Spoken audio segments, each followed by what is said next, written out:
Good morning, everyone. Welcome to the Big Day of Giving Bootcamp on fundraising. You're going to enjoy today. It's going to be a long day, but chock full of information. I just want to thank all of you for being here this morning, braving this awful weather, and appreciate everyone getting here as close to being on time. Of course, we're late, 9:15 already, but we promise we'll get you out on time. It will be a long day, but you will really enjoy meeting each other, collaborating, learning lots of really great information. Who came last week to the kickoff? Awesome. What'd you think? Great? I heard wonderful things about it. And let's thank our mentors. Who are the mentors here in the room? Yay! Thank you so much. Show them a lot of love. And we also want to thank KVIE, who has been our venue host for the past 7 years. So thank KVIE. And of course, Western Health Advantage, who is our lead dog sponsor, and you will hear from Rick Heron this afternoon, sharing his wonderful knowledge on business partnerships. And of course, Davis Media Access, who is videotaping and capturing all this wonderful information for consumption later on the web. So we want to thank them as well. I'm just curious, who here is new to Big Day of Giving? Oh, great. So welcome. You guys are in for a ride. I know it's kind of hard to understand, well, what is this Big Day of Giving thing? And but you'll really, really enjoy it. And again, the whole point of these boot camps, other than content and knowledge, is just meeting each other. Because you really derive a lot of energy and strategies and tactics and new ideas from each other. So we really want to encourage that. Let's see, what else did I want to say? Yes, thank you so much. I always forget. My name is Priscilla Enriquez. I'm the Chief Impact and Strategy Officer at the Sacramento Region Community Foundation. And I want to acknowledge the staff who are here. We had Chelsea and Nicole welcome you. And we've got Monica, who is the brains behind the Big Day of Giving website. Kerry Wood, who you'll hear from later. She's our Chief Marketing and Donor Engagement Officer. Vasey Coleman, who is our wonderful marketing manager, always behind the camera, but we try to get her in front of the camera too. So take pictures of her and post them on the web, please. And if I'm missing anyone, I feel like I'm missing somebody.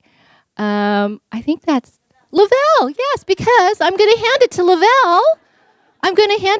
But before I do that, we want to make sure you've signed up for the next sessions, because I know this was the only one that was sold out.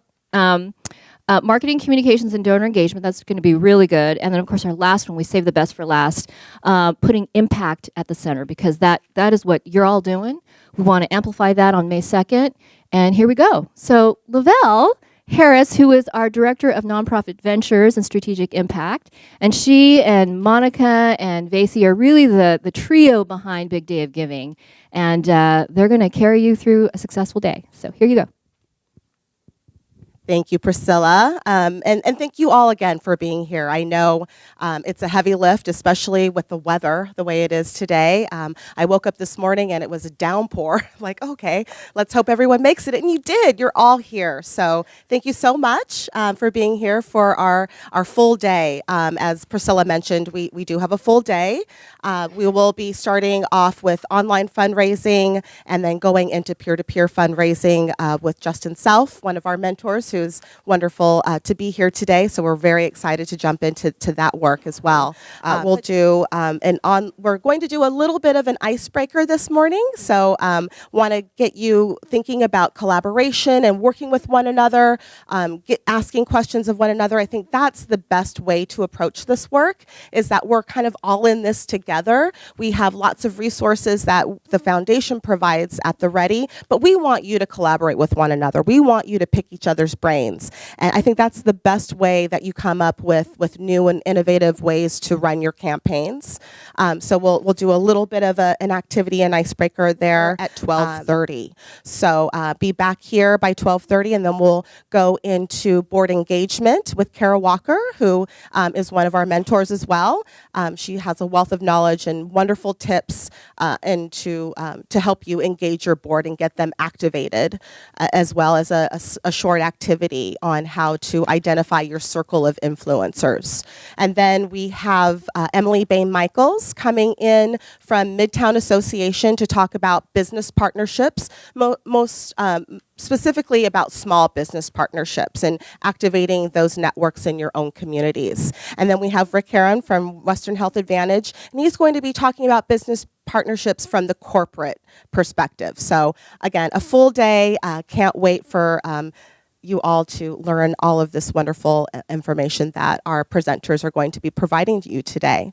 So, just to get things started, I want to get people kind of activated and ready for this intensive learning session that we have today. What we really want to make sure is that, again, we're collaborating with one another.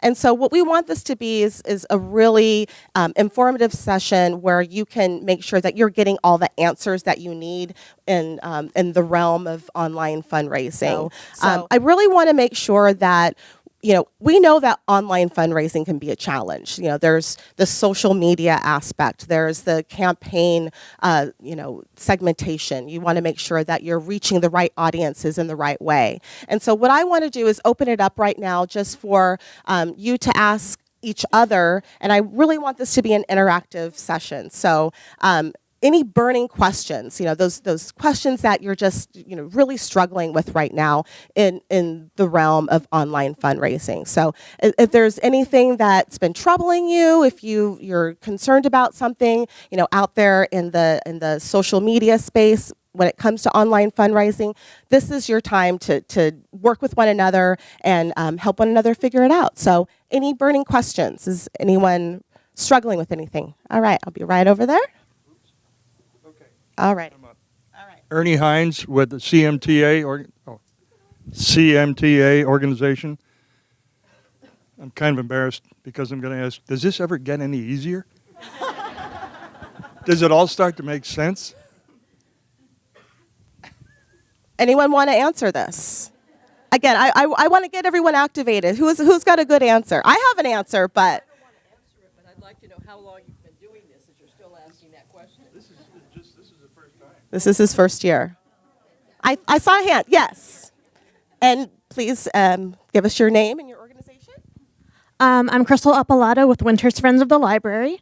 This is my second year doing this, and it does get a little easier. After my first one last year, I kind of got thrown in, and I was coming out of my husband being hospitalized, and it was craziness, and I didn't know how I was going to do it, but I made notes along the way of what was really bothering me. And this year, I sat down with some of my peers, and we made a kind of action plan that was really just kind of a what didn't we want to do this year, what worked well last year, and we had done a little follow-up with our volunteers, both in my org and who just volunteered, and said, what do you think worked best? What would you like to see work better next year? And so making sure you follow up and ask questions along the way, I think, is what helps to make it easy when you go into it your second year. Wonderful. Yes.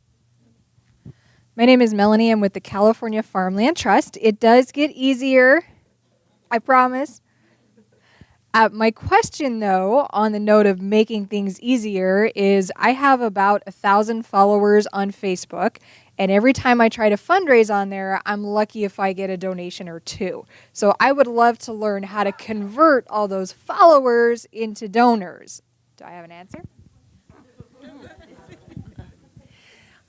Calla Haley Clark, Sacramento Loaves and Fishes. Oh,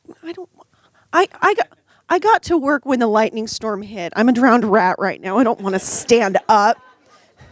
Thank you. Calla Haley Clark, Sacramento Loaves and Fishes. We have a pretty strong following when it comes to social media, and what has really worked well for us is rather than just putting together like the fundraising page and getting people to go there, add the donate button to your posts. Add the donate button, especially if it's a really good, heartfelt post, because people will see that little coin icon and be like, yeah, this is an amazing story about the impacts of what you do. I'm so going to donate. And work the post boosting. Find the ones that are getting really good engagement among your followers and boost them. Even if they're a little bit old, go ahead and go after that. If it's good content, it's good content. Find a way to reuse it. Like they talked about in the last boot camp. I don't know if you were here. So those are my suggestions. Thank you. Yes. I do have a question.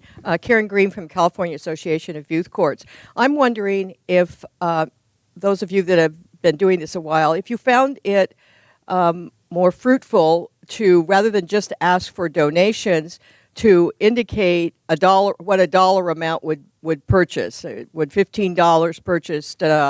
What would $100 purchase? So I'm just looking for some marketing hints. Oh, good. I'm back. You got to know your audience. Most of our younger donors love it. They want to know. They want to see the fruits of their labor. A lot of our older donors are completely number phobic. They're like, no, just show me the pictures of the cute babies and the animals and the homeless people that are now fed. I want to hear the stories. So you got to balance it out a little bit.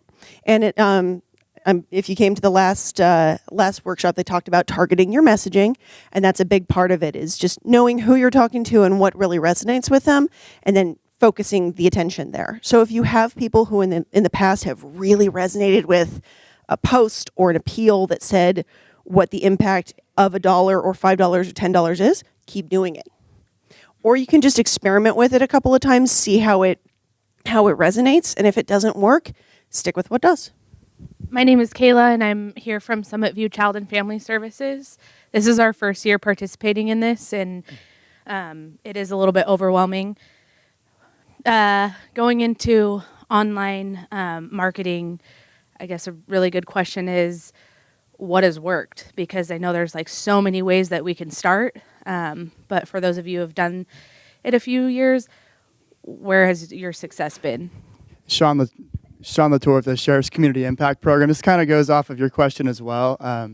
We've had the same issue with, we post on our social media, on our nonprofits page, and we're not getting as much turnover as we'd like. What's really seeming to turn it around is when folks like our board members and people that are invested in our program managers are posting it on their personal Facebook page and putting a one sentence of, this is why the work I do is important to me, and then also adding a timeline to it. Big Day Giving is great because it creates a sense of urgency. So, we're trying to get to 20 donations. We're at 18.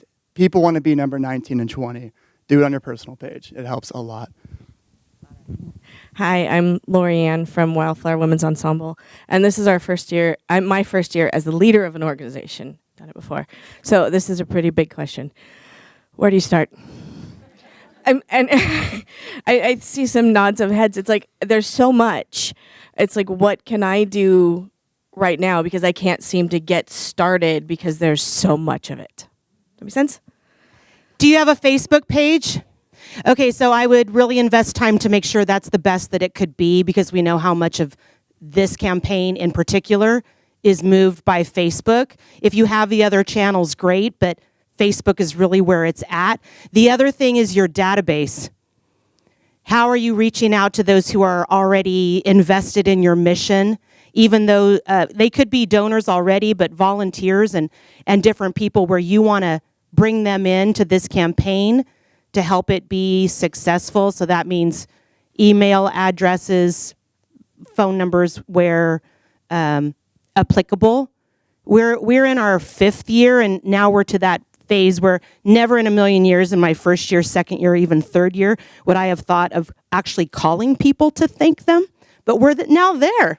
And you'd be amazed at how much that connects you even more to people who, yeah, but I use my board members. So, but that's what I would say for Facebook and database. Good morning, Donna Eckwertzel, Hart's Landing Ranch, and I had the pleasure of asking her for a clarifying question. We're in our 2nd year, and last year was overwhelming. I think the most impactful thing that someone said to me was just follow this schedule, which I said, do you have this? Follow the schedule. And then the second thing was, if you're new, there's other things than just money to focus on, right? So part of what we do is we're so engaged with the horses and kids and doing the actual work that are behind the scenes stuff, the CRM, the database, our messaging, our things like that were just not as good as they could have been. So our focus last year was awareness, number of likes and people following our pages, getting our website set, cleaned up, just all those things that were making us just our messaging just that much better. And so instead of thinking we need hundreds of thousands of dollars and this is where we need to go in the future, we just thought, let's just start to get our foundation and all the things that are going to help us accelerate in the future down. So that helped us a lot. Thank you, Donna. She's referring to the 8-week work plan. We're just finishing up some edits to it, and that will be on the toolkit soon. Yes. Pardon me, ladies. Thank you. You stole the words right from me. I was just going to say the 8-week work plan is really helpful. I'm Kathy with Sacramento Valley Sertoma. We have a committee, a Big Dog committee, and we get together every couple of weeks starting in March. We might do a little earlier this year, but so we kind of try to follow that work plan. And another recommendation I have is to talk to Alicia King. She's been a mentor for me for 5 years. So, hello, my name is Kayla from First Step Communities. I work with the Winter Sanctuary. My question is, a lot of people who want to donate want to volunteer first. And we work with some folks who are a little bit intimidating to be around.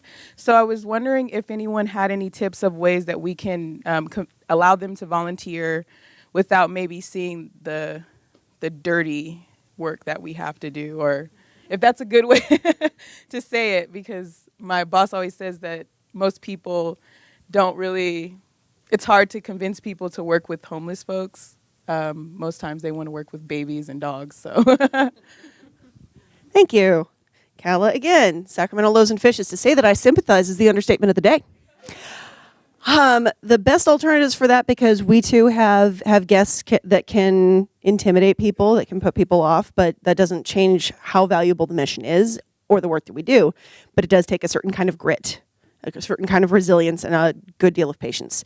So the alternatives that we put together is, oh, you want to help out? Why don't you advocate for our cause? Why don't you put together an item drive?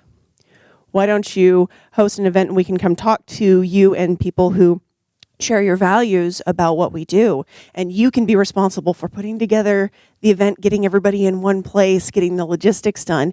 It's still volunteering, and it's not necessarily fundraising. And they can see the impact and watch people's faces light up as you talk about the work that you do. All right, so we're going to keep this party moving. So we're going to launch into our presentation. Thank you all so much for asking those really great questions and engaging your peers. I think that's the best way to really approach Big Day of Giving, is really work with one another, rely on one another. Of course, we're here for you as well, your BDOG2019 team, but we want you all to really embrace this community that you're a part of and that you contribute to all the good work that you're doing as a collective. Just a couple of upcoming dates. We want to make sure that you remember that next Wednesday, we have our next happy hour up in Folsom. Again, if that has to be postponed, we'll be sure to let you all know in advance. And it's from 4:30 to 6:30, so we hope the weather works with us and we can continue with our networking event on that date. The next day is our next boot camp, which is all about marketing and messaging your story. It's so important to the work that we're doing for Big Day of Giving, is getting your story out there to the world. And then February 28th is our final boot camp. We have Third Plateau coming in and talking about putting impact at the center of your campaigns. Such an important boot camp to make sure that you attend, because it's all about impact. People want to know what impact you're making in the world, and I think that you'll get a lot of wonderful information from Daniel and Jonathan Kaufman. And then our next team captain call is March 13th, so make sure you go to the toolkit and sign up for that. We want to make sure that we get all your questions in and you have an opportunity to engage with us. The marketing toolkit is out now, so we're really excited to give you all of the information and all the logos and all of the important tidbits that you need to build out your campaigns with the appropriate branding.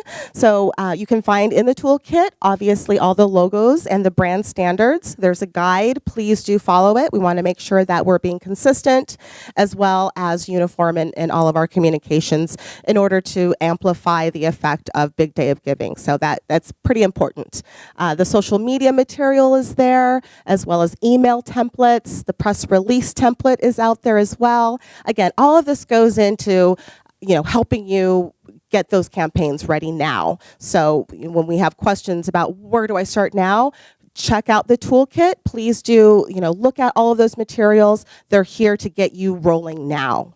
And obviously, we have the individual development plans to help you engage your board, get them activated, and get them to commit to supporting your efforts for Big Day of Giving. The 8-week work plan is also available, such an important resource in making sure that you're following a schedule and you're planning accordingly. And then always be looking at the toolkit. There's always updates and information coming out all the time. We make those announcements when we release them in the learning community, as well as the BARC e-newsletter. Can everybody hear me okay? If you find it at any point you can't hear me, just go like this. If I'm too loud, which I don't think that'll be a problem, go like this. I won't take it personal. Well, good morning. So I'm going to date myself here. I've been in the nonprofit field doing fundraising for more than 20 years. And that was back in the day when online fundraising didn't exist. So I have had to do a lot of learning and a lot of growing in this space. And it's so inspiring to hear everybody talk about it. We're kind of all in this together. We're learning tricks. We're trying to figure out what's most effective. And I hope you heard some of what I just said. But we're all learning together. And so what I want to do today is guide us through some thoughts, some ways that we can be more targeted. But I want to continue the dialogue with all of us. There's a lot of wisdom in this room, and I want to capitalize on that. And I think we can all learn from each other. So online fundraising is kind of like online dating, but maybe it's because it's Valentine's Day. But there is some connection there. We'll get into that in a minute. So to continue the Valentine's Day theme, I thought I would start with a warm and fuzzy quote for the day. Many of you may have heard this quote by Maya Angelou. People will forget what you said. They will forget what you did. But they will never forget how you made them feel. So that's important, whether it's face-to-face relationship building or online. It's very important that we don't forget this piece. So here's what you can expect from my presentation, but we're going to stop from time to time. I want to hear thoughts and ideas, things that you are all doing that you think are working well, that we can share with everybody. First, I'm going to share what I would consider some 10 must-know stats, can't say that too fast, about giving, but specifically about online giving. We're going to delve into a little bit about clarity. How can we really be specific and make it really clear what we're asking for? The ask, how much are we asking? Are we asking for the right amount? And urgency, why does the now matter? What's the psychology behind this? And rising from the clutter.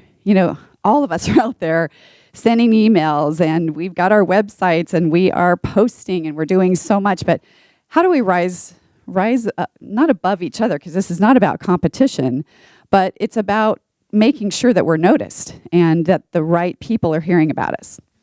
We're going to talk a little bit about stewardship at the end, and then I'll have resources available. We're going to post this on our website, on the Big Day of Giving website. So you can find all of this there, I think, soon. So first, these are stats from 2017. First Giving USA, you've all heard this stat, but I'm going to say it again. Americans gave $410 billion in 2017. It was up 5% from the year before. We don't know what the impact is going to be, if at all, with the tax Cuts and Jobs Act of 2017. So it's really only speculation at this point. I like to think that people want to give anyway. You know, it's not all about taxes, and I think we might all agree with that, but only time will tell.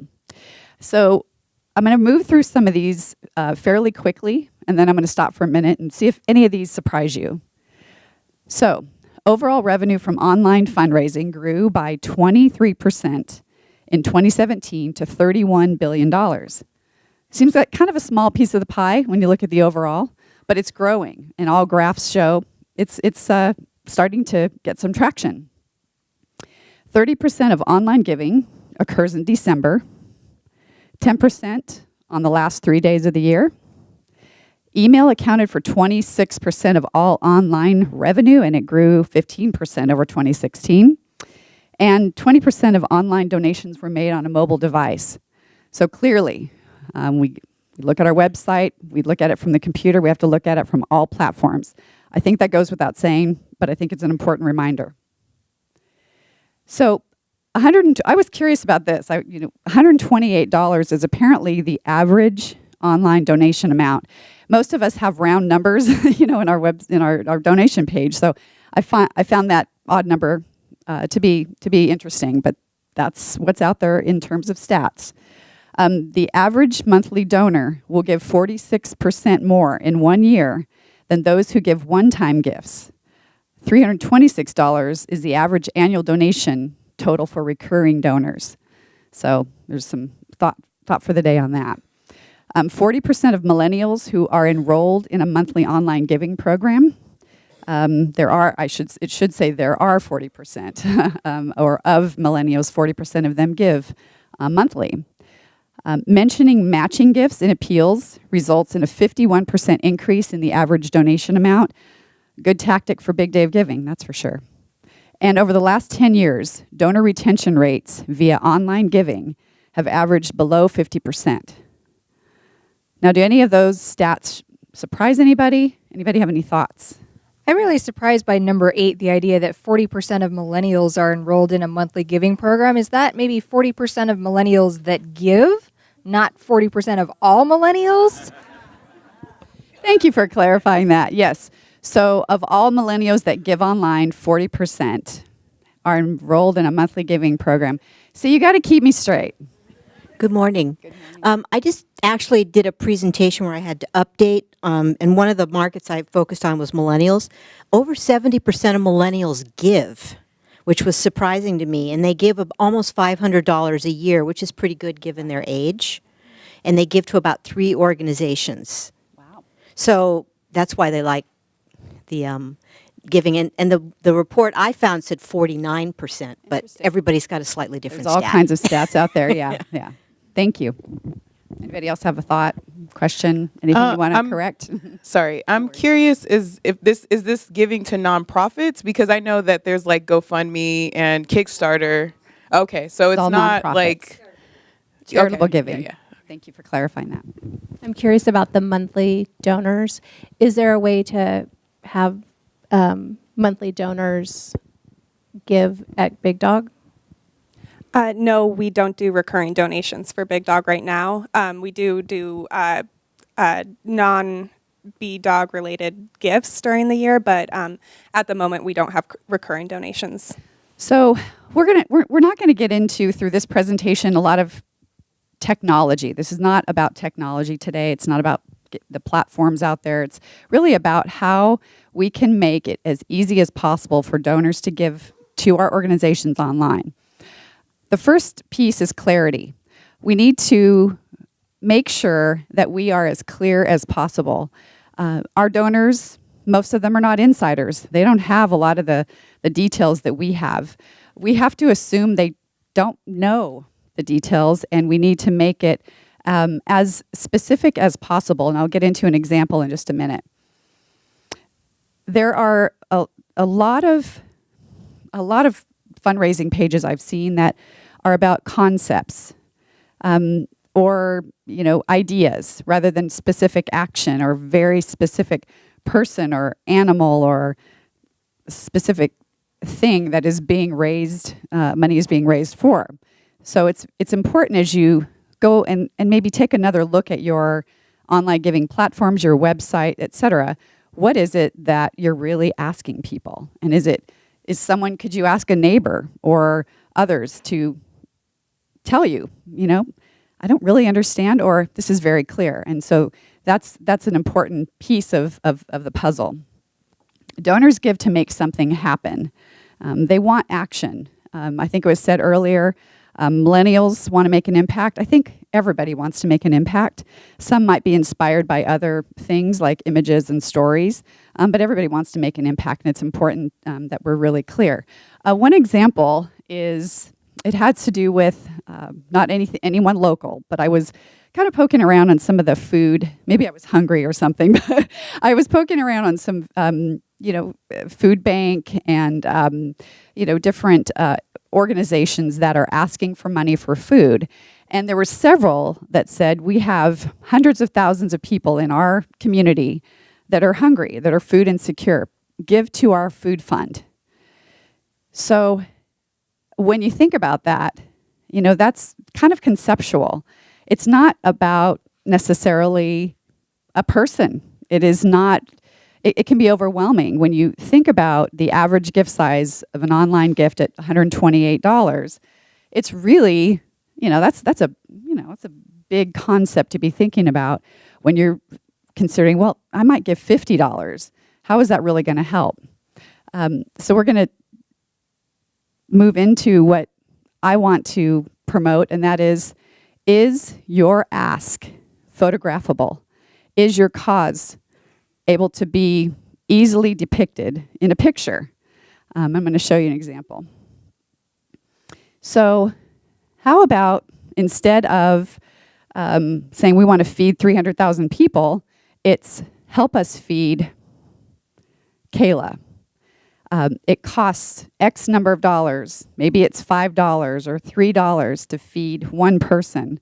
And when you consider the choices that we give people, it's important to bring it to a place where they can feel they can make a difference. So this might be the first step. Another image might be of showing a hungry child or a hungry person that really you want to make a difference. You want to state your problem, and you want to state your solution as clearly as possible. Does anybody have any thoughts around that, around clarity? We all know how powerful images can be, but don't forget that if you're really trying to share something, you want to be impactful.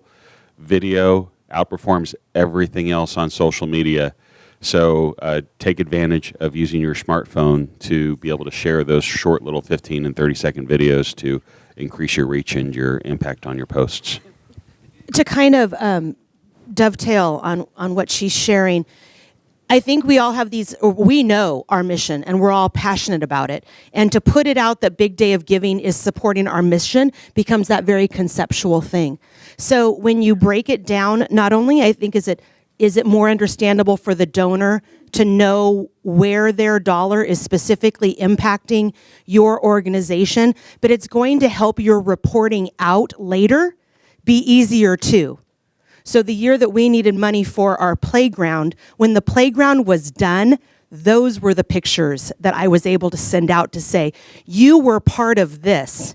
And if they ever come to visit our organization, they can see the kids playing and stand there and really feel like they're part of something that, yes, is very big, but this is where they had the impact. Thank you.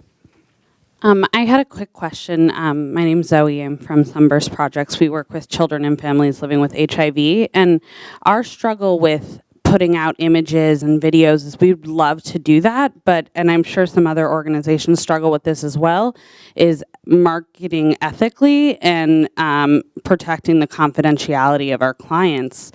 And my question is sort of how to bridge that with images. We'd love to put out images, but even using stock photos, we can't say this kid in this stock photo has HIV, unfortunately, because of stigma, and that's a real challenge for us in marketing. So I'm wondering if anyone has any tips, or you might have some tips on how to combat that.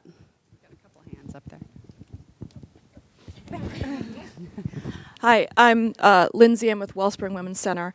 And so some of what we do, because we do have, we do have a lot of younger children that visit us. We do have people that are in situations where they have partners they need to stay away from, things like that. Obviously, permission first, but when we do take photos of kids, it's always the back of the child or a shot with the kid's hand or something like that. Kids are really, really active, so you'll have plenty of good opportunities to get them while their back's turned, but they're still playing with something, and that's what I lean on a lot.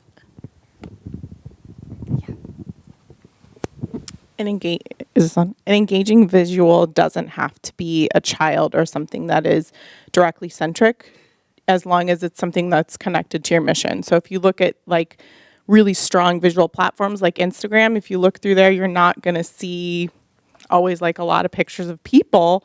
You're going to see an engaging video or an engaging image. So capture them with what the image is, and then you can expand in text. Okay, I think one more. My name is Clarissa with the National Coalition of 100 Black Women. What I would suggest also is that use those individuals who are staff who can tell the story for the individuals. Those are very impactful as well, especially when we talked about videos earlier. Having somebody from your staff who can empathize and tell that video and give that video and put that video out there, then you don't have to worry about exposing someone's information out and their confidentiality. Sorry, I just had a few ideas I wanted to share too. Infographics. So I think infographics can be great visuals in lieu of a picture of a person. So I think for those who struggle with real delicate issues, that's a great strategy, which also means that you have to have command of your data. Data speaks a lot, like that $128, right? That's really surprising. And then just a tip, I love Pinterest. And when you scroll, you get so many ideas. So just, when you have time, just scroll through Pinterest and it'll inform you with different ways to present an idea. Hi, another good one is to use children's artwork and then the voiceover. Excellent. Anybody else have just something burning that you just want to share? We restore lives through rescued horses. So we have two focal points. One is the children that we scholarship and don't charge for our resources. And then we're rescuing horses. But if there's some people that want to give to the kids, and there's some people that want to give to the horses. But if you give to the horses, you also give to the kids. Does that make sense? So maybe I'm making it a problem, but I seem to be confused about where to focus. Which one? Meaning focusing. Am I appealing to people who want to help with the kids, or people who want to rescue the horses? That's what I was going to say. And unless you've segmented your donors in such a way that you know what resonates for them, do both. And then it could be a test for you to see, open rates, response rates, and then you can adjust.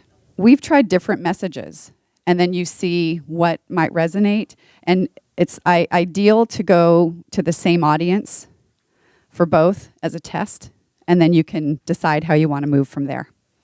Okay, we're going to move on because I don't want to infringe too much on your break time. But if you're all good, let's just keep moving forward. So again, it's being clear. What's your problem? What is your solution? Make it really easy for someone who doesn't know much about what you're raising money for to give. Again, I won't go into this, but this is it's a very boring example of what a gift page or donation page could look like. But at this point, by the time they are here, they should have seen the imagery, gotten inspired by what you're doing, have a really clear idea how their $25 or $50 gift is going to help. One of the things that we talk about in fundraising a lot is urgency. So why urgency? Why can't we just say, hey, don't forget us, think of us, one of these days?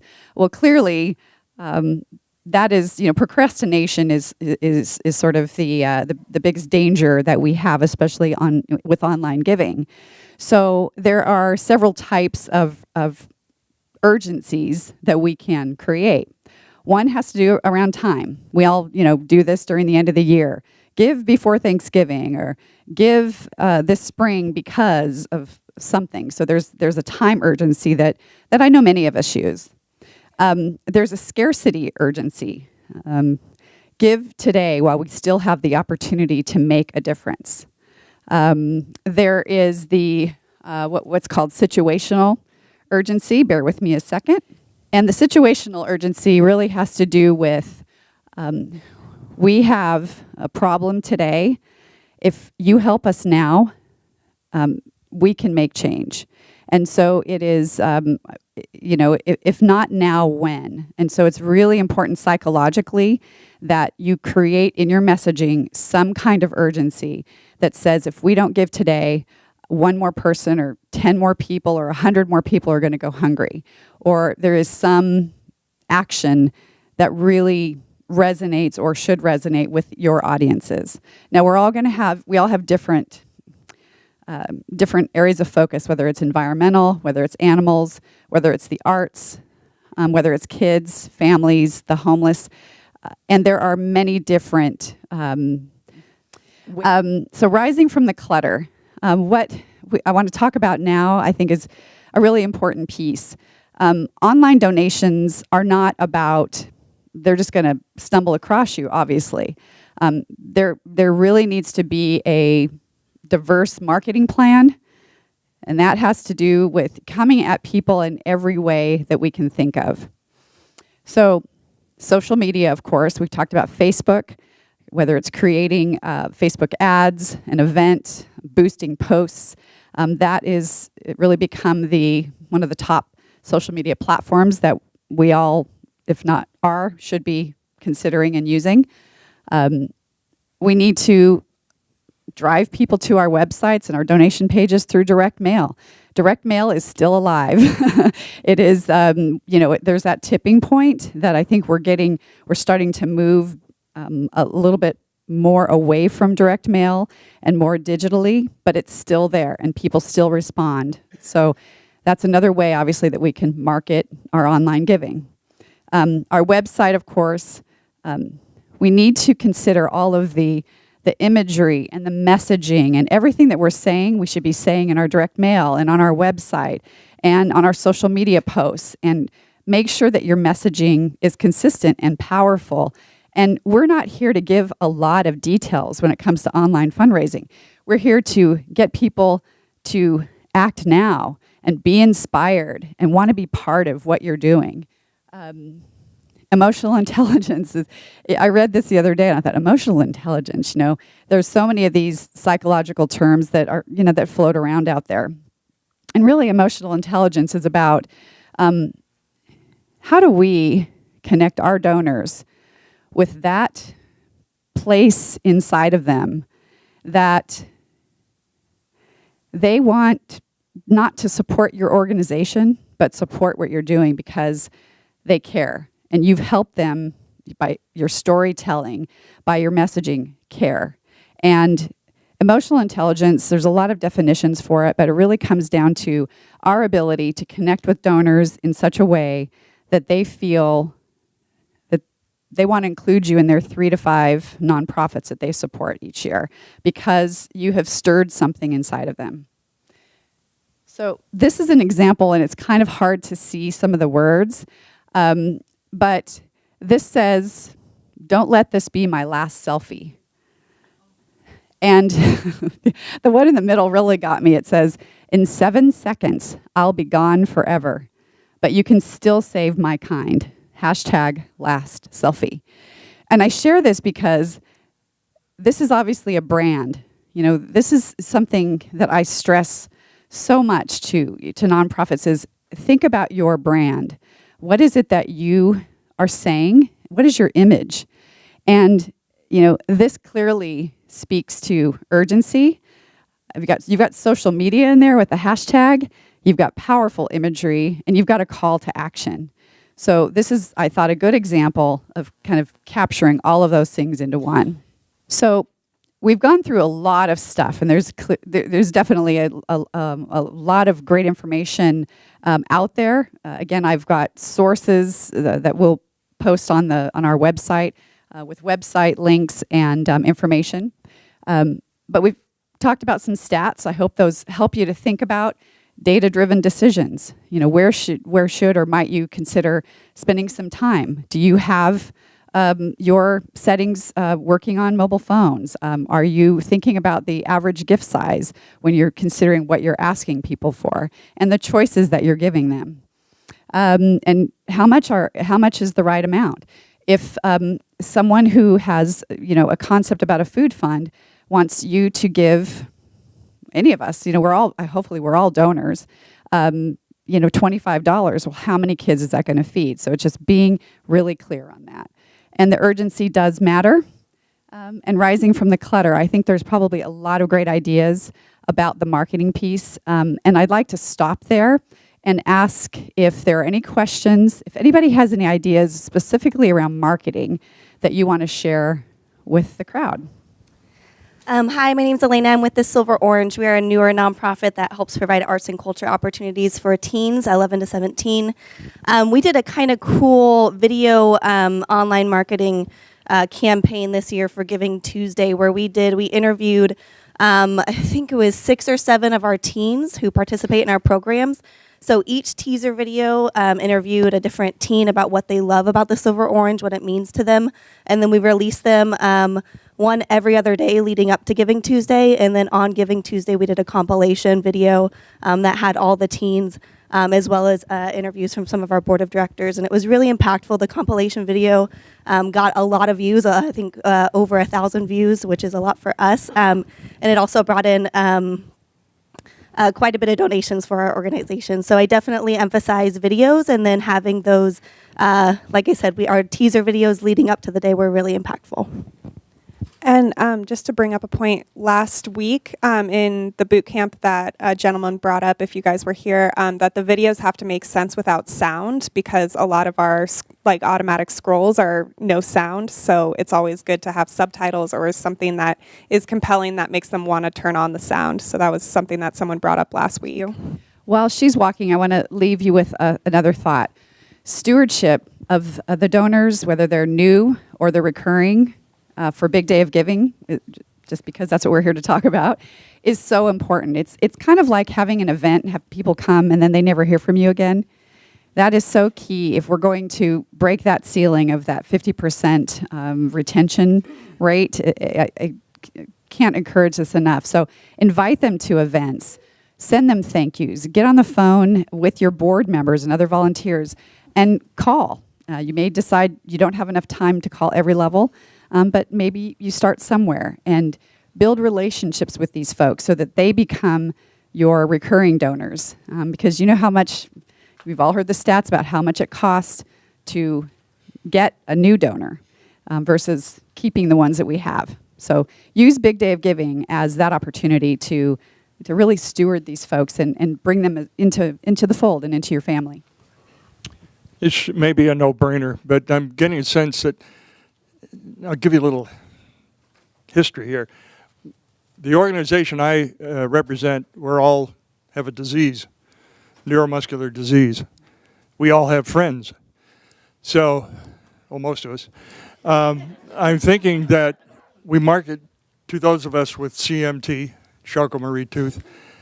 We do that one way, but like in my instance, I've got, as I pointed out the last time, a bunch of friends we pal around with called the Winers, and everybody says, I know what that is. We drink wine, yeah. But none of them have Charcot-Marie-Tooth. So I'm thinking them, any other friends like that, it's got to be at least 2 different ways of marketing to those groups.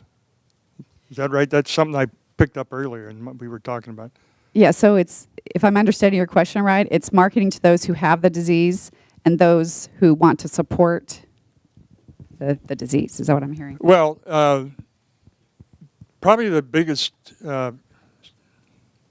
group that we're going to get are the people that are in the branches. We have a branch here, and there's, I don't know how many there are across the country, and everybody has members, so there's a lot of these people with Charcot-Marie-Tooth that we're going to go after. But, like I say, we all have friends and relationships and relations, relatives, and I'm thinking that's got to be marketed in a different way. So it's really understanding your donors, even if Yeah. they're close to your organization. There's going to be a different message for each, and it's a matter of sitting down and determining what is it that drives or may drive that donor to support your organization. Is there a fight for a cure? Is it a, what is it exactly? Because Yeah. sounds like everybody that you're talking about cares about your organization. It's just a matter of whether it's, there might be an arm's length relationship or actual, patients or people with the disease. So I can talk to you offline, but it's really important to segment your messaging so that you understand what might resonate, and ask them. Ask for opinions. Run messages past some of these audiences. People love to give advice. Well, then there's also I'll say the physical difference between marketing to this group and marketing to that group. The people that I hang around with, I'm talking about, most of them don't know there's anything wrong with me other than just knowing me that I've got something wrong with me, but don't know I have a physical disability. And so I got to figure out how to approach them and say, believe it or not, I've got this disease and I'd like to have you contribute because we're trying to find a cure. Yes. And that's going to be different than the people that have it and know that's what we're doing. That's right. Yeah. Okay, thank you. Hello. Can everyone hear me? I'm with Kids Helping Kids Sacramento. So we've got kind of the unique advantage of many of our organizational members knowing enough about social media to be pretty frequent on it. And what we find is we have our populations, but we ourselves are a cause. So what that means is we are trying to show that we are future leaders who are already starting to own up to our civic duty. So when we have pieces of marketing that include specific people in videos with our populations, what we can do is sharing that on Instagram gets all of that individual person's friends to like or comment or share. Oh my gosh, I'm so proud of my best friend. Oh my goodness, family members who can kind of do what they can. So using a personal community, I think, can be very, very helpful, especially if you know when to use that ultimately. So balancing that out can actually help get you into more circles, and always getting more comments or likes or shares, especially comments. People will be more interested to read and follow up and see what's going on. So hope everyone could hear that. And then here. Ned Cohen from the Northern California chapter for Huntington's disease. Like this gentleman here, who I think's had CMT, one of the problems when you have medical issues, people, if they say, well, I'm not at risk, so what? The question is, under emotional intelligence, is there any site that you can give us in marketing, all these geniuses on Madison Avenue, how they get to emotional intelligence, even though people may not see that as their own personal issue?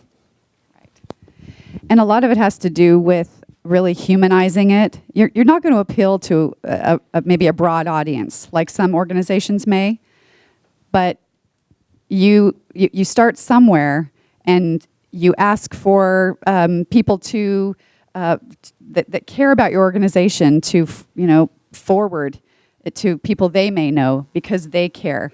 And a lot of it has to do with join me in this effort because, and there's all kinds of databases with information out there about people who give to certain causes, whether it's certain medical issues or whatever it might be. So it's, in your case, it could be challenging to get to the thousands and thousands of people. It's going to take time, but if you start somewhere, you build a core group of very passionate people, and ask them to help spread the word.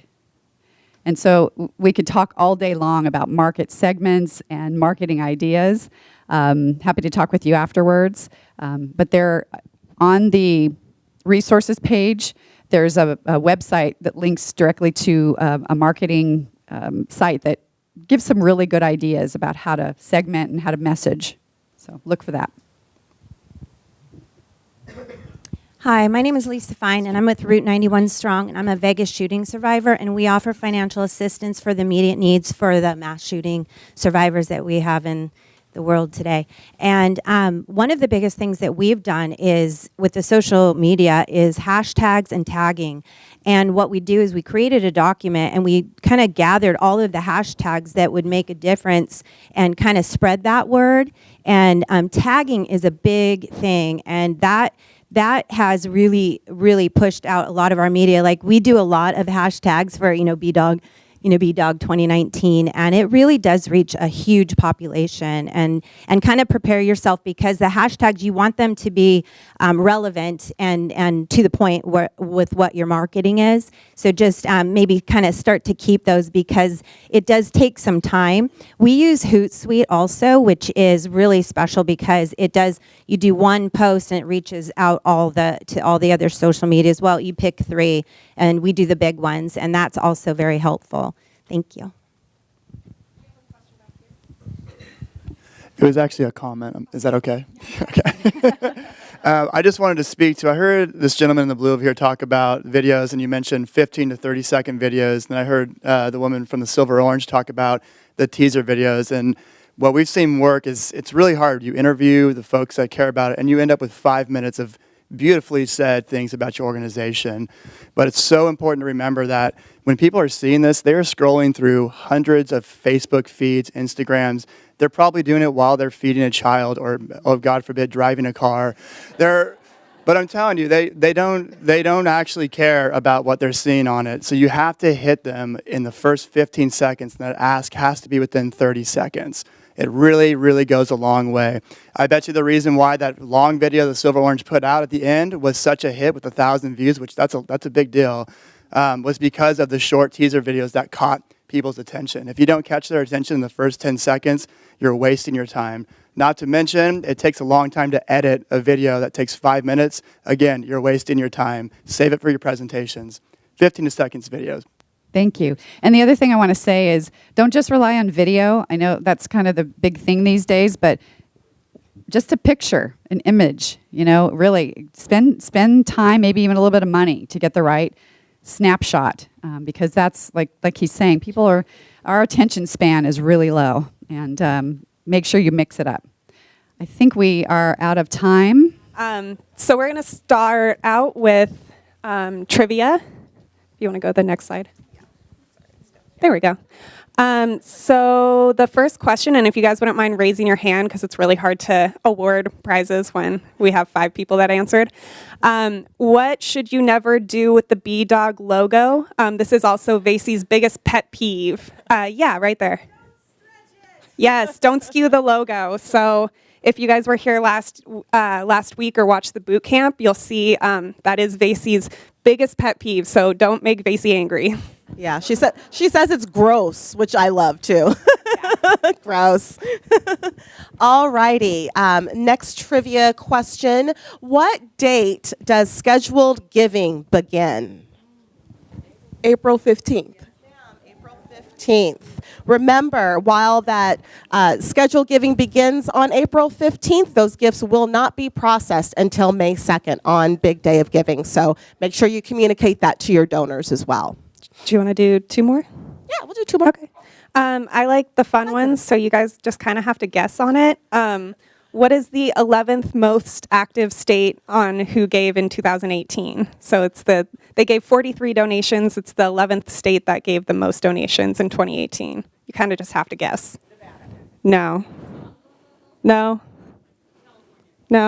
California's number 1. Yeah, the 11th. I would hope. This is the 11th state.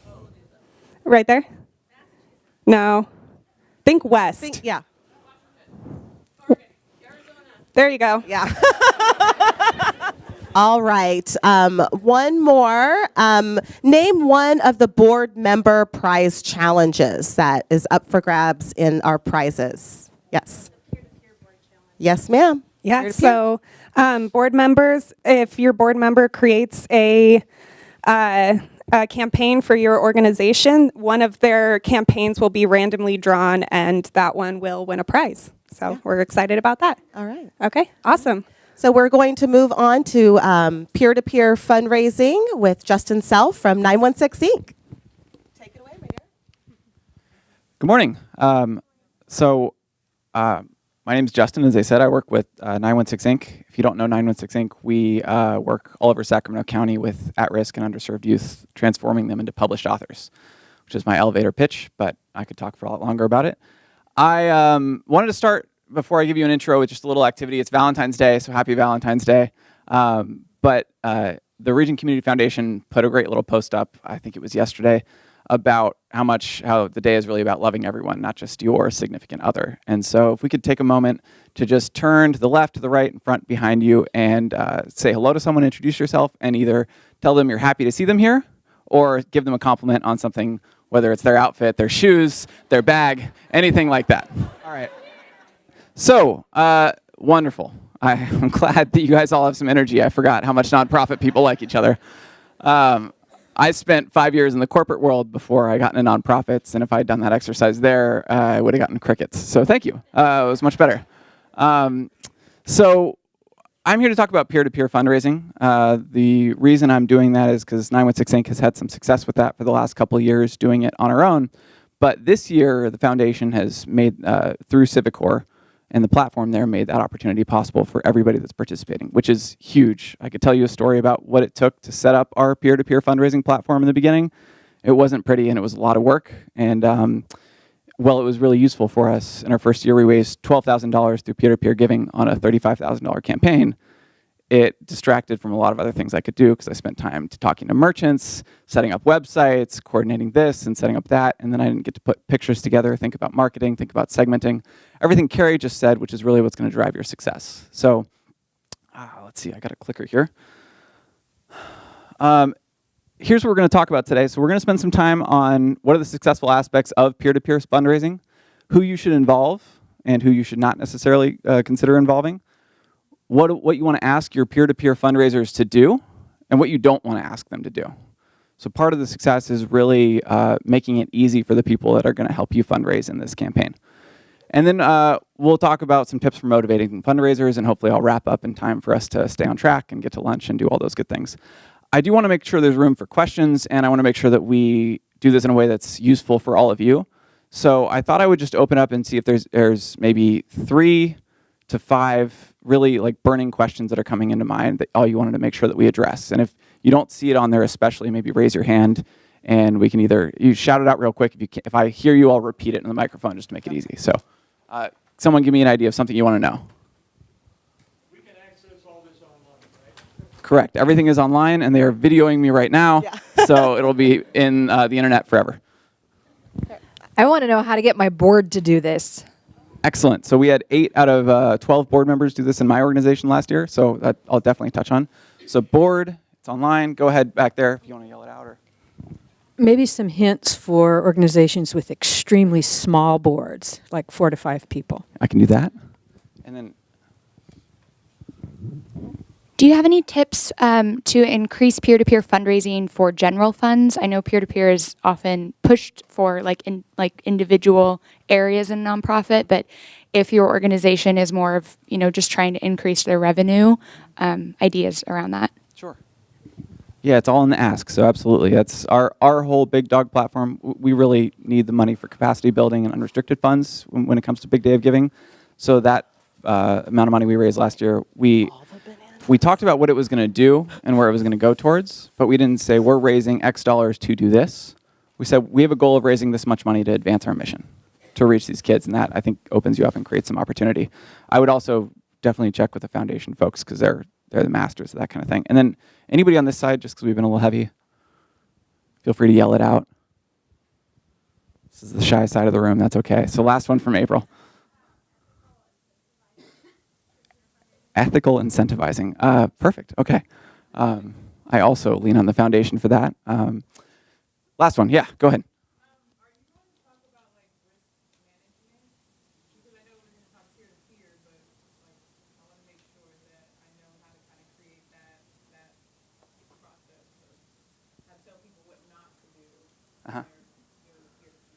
So the question, if you didn't hear it, was risk management. So tell me if I'm getting this right, but essentially, how do you make sure that someone doesn't go out to raise money for you and do something they shouldn't do or put a message out that you don't want them to put out or that kind of thing? Yeah?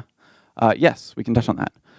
Okay, so I'll tell you a little bit about Our experience the last couple of years, we've been doing the Big Day of Giving. This is our 7th year going into it. We're fortunate to be able to start in the 2013 Arts Day of Giving, which at the time we were a one-employee organization. Our founding executive director was running like a mad woman around town with a whole bunch of tabling materials. And she raised about $7,000 when we had less than $100,000 budget. It was tremendous. Last year, we had about 509 donors, and we raised $40,000 with an office staff of 6 people, me being the development guy and some support from my whole team, actually, which peer-to-peer fundraising was a big part of. This was, as I said, the 2nd year we did it. So the first year we did it, to give you a sense of the numbers, we had 399 donors. So we had about 25% growth in the 2nd year of doing this. And we had some questions this morning. Ernie, I think you asked, does it get easier? The answer is absolutely it gets easier unless you decide to take on new things and make it harder for yourself, which I do every time. You'll find that not only is this a strategy that you can take advantage of and put some momentum into this year, but it's a strategy that's going to get just easier for your fundraisers, for your team, for your staff in the 2nd year that you do it. And there's good evidence that there's growth as you come into that. And you're able to raise more by doing it year after year after year. So let's talk about some successful aspects. We look at this as an opportunity to make a really direct appeal from a friend to a friend kind of environment. So a lot of times you're fundraising as an organization to a donor, and that is a different kind of environment than a really successful peer-to-peer campaign is, because I'm asking my friend, I'll just pick on April in the audience, I'm asking my friend April, hey April, this is something I really care about, this is what I do as a job, this is my passion, this is my work, this is why it's important, and I use the same messages that we use as an organization to a donor, but I say, I care about this, will you support me in what I care about, and here's why. And generally what you find is that the people that are responding to that are people who care about you as much, if not more, than they care about your cause. So a successful peer-to-peer fundraising campaign is about the mission, and you're finding people who are identifying with what you're doing. But the thing that hooks them, the thing that captures their attention in the beginning, and the thing that motivates their intention to donate as much, if not sometimes more, is that they're wanting to support a friend and they're making an appeal to you. And so the people that you recruit are important for this, to do those peer-to-peer fundraising pages, but it's also important for them to know that when they're kind of putting that out there, they're saying, I care about this, will you support this thing and support me by doing so? It's not necessarily I'm raising money to do this, it's just simply this is what I care about, will you pitch in? Does that make sense? Great.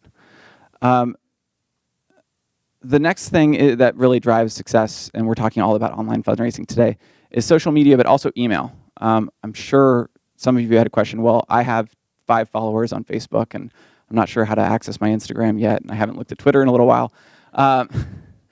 And that's okay, because there's this wonderful tool called email that you can use to connect with folks. And the other thing is your peer-to-peer fundraising pages, well, we won't get into all the detail right now, that'll come later, they're web links. So they don't need to be accessed through any specific social media platform. So unlike fundraising through, whether it's a GoFundMe or a Facebook or something like that, you don't have to use a certain platform to do it. You don't have to promote it through a certain platform. One of the most successful board members we had last year raised a couple $1,000s by emailing the contacts that he felt would be appropriate to email, saying, this is what I'm doing. I do this once a year. I won't be sending you an email next month for something new, and I won't be approaching you at the end of December when it's tax deadlines. This is the one time a year when I put this thing out that I care about. I'm on the board of it. This is why I think it's important. Will you support it? And that he had about 27 donors, and he raised $2,700. So it was a pretty good average gift for us. That's also a board member. We don't have a whale of a board. We don't have anybody who donates more than $1,000 a year on our board. We've got currently 11 board members, and none of them have friends who donate more than $1,000. Generally, most of our board members, it's not a fundraising board. They've been a working board. They're moving towards that direction of being fundraisers, but they're moving slowly, to my frustration. And as they do that, this gives them an opportunity to take the big day of giving, which is this circumstance that gives them that's just already got all this momentum behind it, and just put this message out of why I care about something. And on this one day that's different than other times of the year where people are asking you for money, will you consider supporting this thing? Because we all know about the Big Day of Giving, but there are a lot of people in the community who don't. There are a lot of people in the community who don't get asked that day like they do at the end of the year. There are a lot of people who are influential, who are friends of your board's members, who have heard of it but have never been directly appealed to. Maybe they've seen a commercial in the morning, they've seen something online, they've gotten some marketing from the Region Community Foundation, but they've never had their friend who's their close personal connection say, come out and help with this. Does that make sense? So this is your opportunity for that, whether it's social media, email. And then the last thing I'll say with this is new donors. So of the 509 donations that we got last year, some of those were duplicates, and when we look at it, we had about 450 donors. About 200 people of those were new to our organization. And part of that was through Civicor, which brings in really amazing support and finds people for you through all the efforts the foundation puts together. But sometimes I've seen nonprofits through mentoring and through other things that say, oh, well, I'm going to set all my stuff up, and then all these donors will come to me, right? They'll come and donate to my cause, and they'll find me because they're looking at something else. But that's generally not how it works. You may have a couple of those, but 509 people is usually connected by some sort of either personal connection or marketing that you're doing. And in our experience, the thing that's exploded with peer-to-peer fundraising is connecting to new people through those folks that we had managing pages. Let me pause there and see if there's any questions. And I'm an advocate of yelling it out. I'll repeat it to the audience, but you can wait for a mic if you need to. No questions. Okay, perfect. Let's move on. So who to involve? This is one of the questions. Whether you have a huge board, a small board, a staff, or no staff, all of us as volunteers, right? So I'm going to start there. Volunteers care about your cause. They're interested in often wanting to do more for your cause, and it just may not fit in with their day, their schedule, their work life, their personal life. I would imagine that if you asked all of your volunteers, 10 to 50% of them would say, I would like to do more if I had the time, or I could fit it into my schedule. So start with volunteers. If you're concerned about what your audiences are, look for your people that are really committed to the mission, the organization, people that might have some extra time, or I think to Kara's point earlier, people who want to volunteer haven't been able to yet. You can say, this is an opportunity for you to get engaged. We can sit down, talk about what we're doing, and if you want to put this out there and support it because you have a personal connection to it, because you were impacted by it, or because you're just looking at getting into it, this is a really easy way for you to share something twice on social media, send an email out, and support our cause and get engaged. And I'll talk a little bit at the end about how you can do incentives and contests and things like that in an ethical way to bring those people in the fold in a not just supporting your program, but a fun community-based kind of aspect. I'll go kind of up the list of staff. So as I mentioned, we have a staff of 14. 8 of those people are facilitators, and then 6 people are office staff.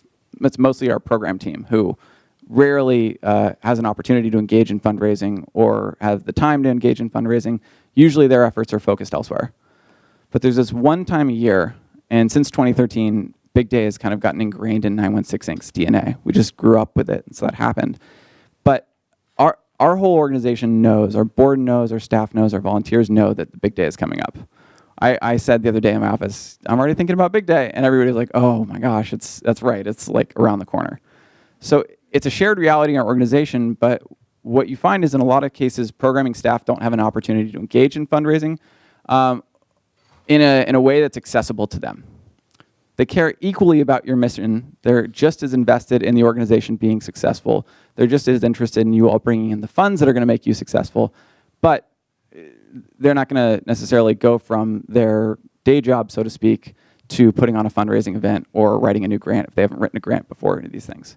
What they can do is share a page on social media or email a page to their friends or talk about a page in a social gathering that they go to saying, this is what I do and this is what I care about. I'm going to keep repeating the theme. Are you interested in supporting, or would you maybe consider supporting it? One story that we had last year is we had a new AmeriCorps member. We brought him on for the first time. He was like 2 months into being a part of the organization, and he was doing some outreach events and some little stuff. And he'd moved to the community recently and just recently got a girlfriend. And it was relevant for a certain reason because he was trying to explain to his girlfriend or his girlfriend's parents what he did and where he worked. I think he might have been going for this angle, if I work for a nonprofit, you should like me. And so he was talking about it, but it was right at the time of Big Day. So not only was he talking about, this is what we do, and here's kind of our message, he was able to say, oh, look at this, like here's our page, and here's this little picture of a kid and meme that we just created, and this is kind of about it. And we made this 60-second video that was just really engaging and kind of hooked you from the beginning. He said, oh, here's this thing. It was actually like, we just put it together, I worked on it, it was really cool, but this is what we do. And so he's talking to her parents, who are both veterinarians, and are very philanthropic people. They care deeply about animals, and that's generally where they focus their giving. And what happened was, he was able to take that material that normally would have been hard for him to vocalize himself, and he was able to share this thing, and then he also was able to say, yeah, actually, I'm like working on this fundraising page for it. I've got this campaign, I'm trying to raise a couple $100 to do my part, and we have this big goal. And so her two parents both immediately said, that's great, we want to support that, and sent us $250 checks each. So that was a 20-year-old AmeriCorps member who had no experience in fundraising. And that's $500 out of $40,000 we would not have otherwise raised. But my point is that you all spend inordinate amounts of time creating marketing material for this and putting things together, and then you're the only one who deploys them. So, and generally, by the way, we deploy them once and then we forget about them for the next 12 months.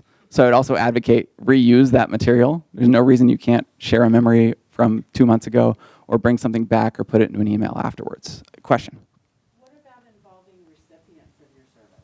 So involving recipients, so clients, constituents, folks that you're having an impact on. That's absolutely terrific, especially if they're interested. I think there's just a certain way to go about it. And so just like I might have... Yeah. So just like I might approach, it'd be similar to approaching a volunteer, but I think you don't want to. We work with kids, so that adds a layer of complexity. We were talking earlier about some groups that are focusing on particular diseases and medical conditions. I think that it's all about giving someone the opportunity to contribute and telling them here are the ways. So just like I might give them the opportunity to contribute as a volunteer, I'd say, hey, if you want, we have teams of peer-to-peer fundraisers, and you're welcome to, if you'd like to create one, I'd love to talk to you about that. Your story is really powerful, and if that's something you want to share, terrific. Or we would love to just share your story separately in some of the ways that we're talking about what we're doing. So it's just really giving them the opportunity and seeing what they say. Everyone's different, and a lot of people, that might not be their wheelhouses to go out and put themselves out there. But the beauty of these peer-to-peer pages, we'll talk about this when I talk about what you do for them, is you make it incredibly easy to put something out there and customize it a little bit to yourself. So does that answer your question? Great. Okay. And then board members, lastly. So staff and board members. So staff, you're giving folks an easy opportunity backed up with a whole bunch of marketing material and this deadline of this one giving day to participate and show how much they care about the cause that they don't necessarily get to talk about with anybody other than the people they're impacting or the people they work with every day. And that's really valuable. Another story I tell you is we have our programming coordinator. She works incredibly hard. She's responsible for putting together all the books that we produce every year. And she is always busy and always working extra and rarely has time for anything fundraising. But she's brilliant and smart and incredibly social and has tons of friends. And so when the big day came around, she said, sure, yeah, I'll put a page together and put it out there. So our most successful board member, who's just basically a salesperson, and she's ravenous with fundraising. She chases her relatives down and says, if you donate $1, I'll leave you alone, but just donate something, which is also a tip you can use. Our staff member, who's working a ton and doesn't have the time to fundraise, and it's not the area that she's comfortable with, put this together, put it out, and shared it consistently and tagged people on social media and made asks. She raised the second most out of anybody. We had a little contest. She actually won it because she got more donations than anybody other than this board member. She had 43 donations. She raised over $1,700 as a program staff that would never think about these things. So it's all about giving people that opportunity. It's not requiring them to. I'll talk about the contest we do in a minute. It's not mandatory for all our staff or all our board. It's just something they can do. So what to ask them? you want to ask them to share this multiple times. Sharing something once pretty much never works. Resharing something on Facebook without writing any of your own copy generally gets pushed to the bottom of anybody's feed. If you take a link, you organically put it somewhere, you write your own copy, it's 3 times more successful, so the data says. So, and then if you share that multiple times, you just start getting exponential increases on that. So we set up schedules. We talk about how many times are you going to share something, board member, staff member, volunteer person, and I let them make their own goal. So I have a board member tell me, I want to share it 10 times. I say, great. Or if they say, I want to share it 1 time, I say, okay, let's talk about that. How are you going to share that, and is there another opportunity to share it? So you, as whether it's the team captain or the person leading this, are kind of a coach for all of your peer-to-peer fundraisers in terms of just getting them to think about what they could do differently or providing resources to help them do it more effectively. So you want to ask them to share multiple times. You want to ask them to set their own goal. So every page is going to have a goal amount that they can raise. And they can make that goal amount $100, $1,000, $10,000, $5 million. Monica and I were playing with it, and she set hers to $5 million. I said, fantastic. Just change it from the foundation to 916 Inc. and we'll be good. So have them set their own goal because they'll have ownership of that. And then I'll have them also think about reaching out individually to people. So that could be tagging people on social media when they post. It could be sending an email. It could be just telling people person to person, hey, I'm doing this. Can I send you a link about it? And asking if someone is okay with that. That's for my most reluctant board member. What I do with him is I say, look, you talk to 25 people a day in your office. Just ask them if they'd be okay if you emailed them the link to this so they could see a little bit more about this organization you participate with. And even if they don't donate, they now know something about 916 Inc. And he works in the education community. So if they know something, they might connect with someone who could be a supporter of the organization. They might become a volunteer. There's all these different side benefits, not just in the donation of the marketing that comes and the person-to-person, word-of-mouth communication that can happen from this. Sean? A dollar amount, or can you set a number of donations amount? When you're setting your goals, does it have to be a dollar amount or number of donations? Monica's she knows everything about this. I believe it's just a dollar amount. It's a dollar amount, yeah. So what I do is I let them set that goal of number of donations on their own. And we also, with incentives and things like that, pay attention to the number of donations and the amount. Because I have a board member who's an SVP at a major corporation. She's going to have a really successful time raising over $100 gifts. And I have my staff member who bartends on the weekends and is in her 20s. She's going to have a harder time raising over $100 gifts. But she can get a ton of donations.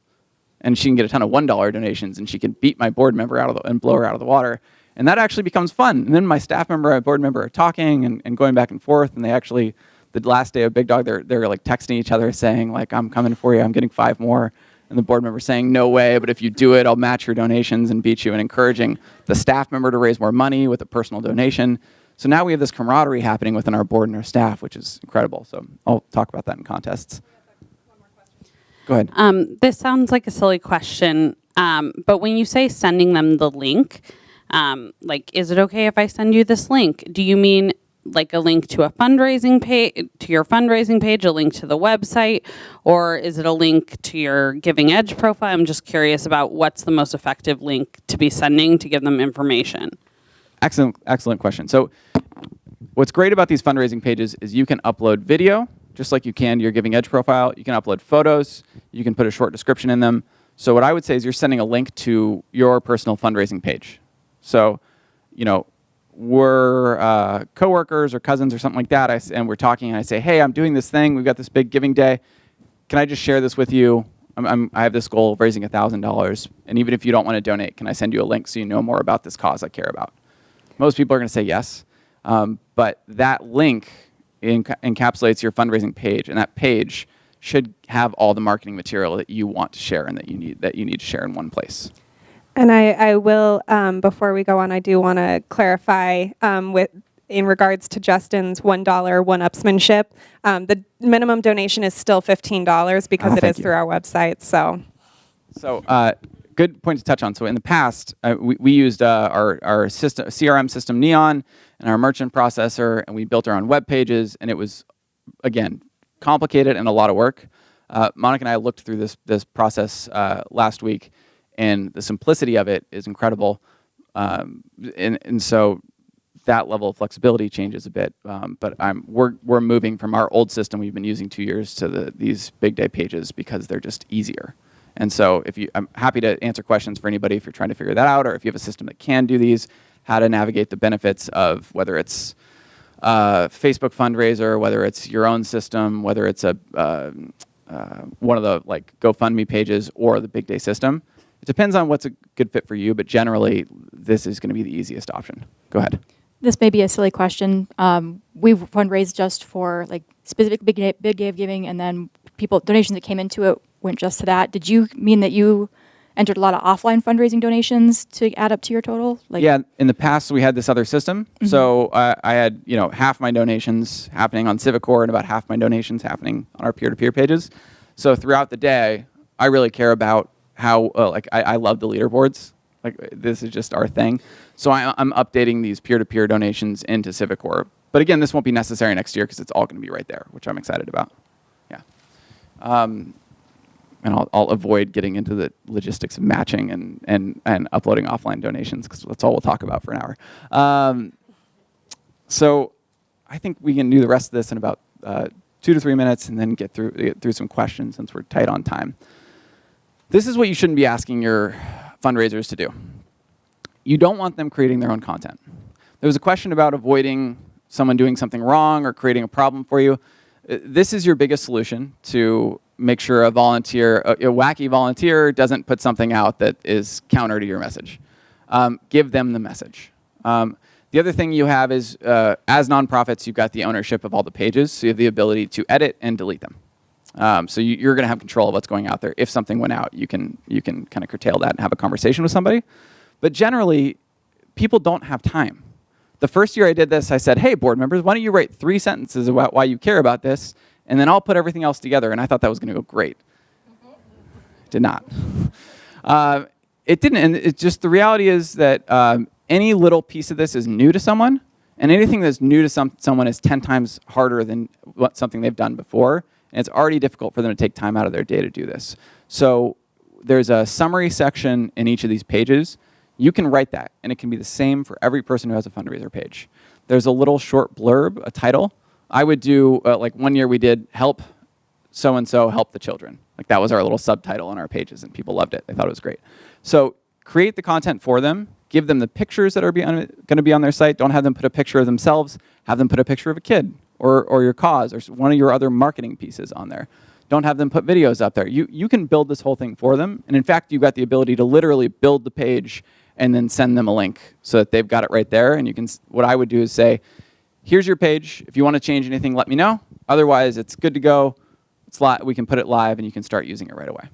That way, it's just they focus their time on sharing it and spreading the message, not on creating it in the first place.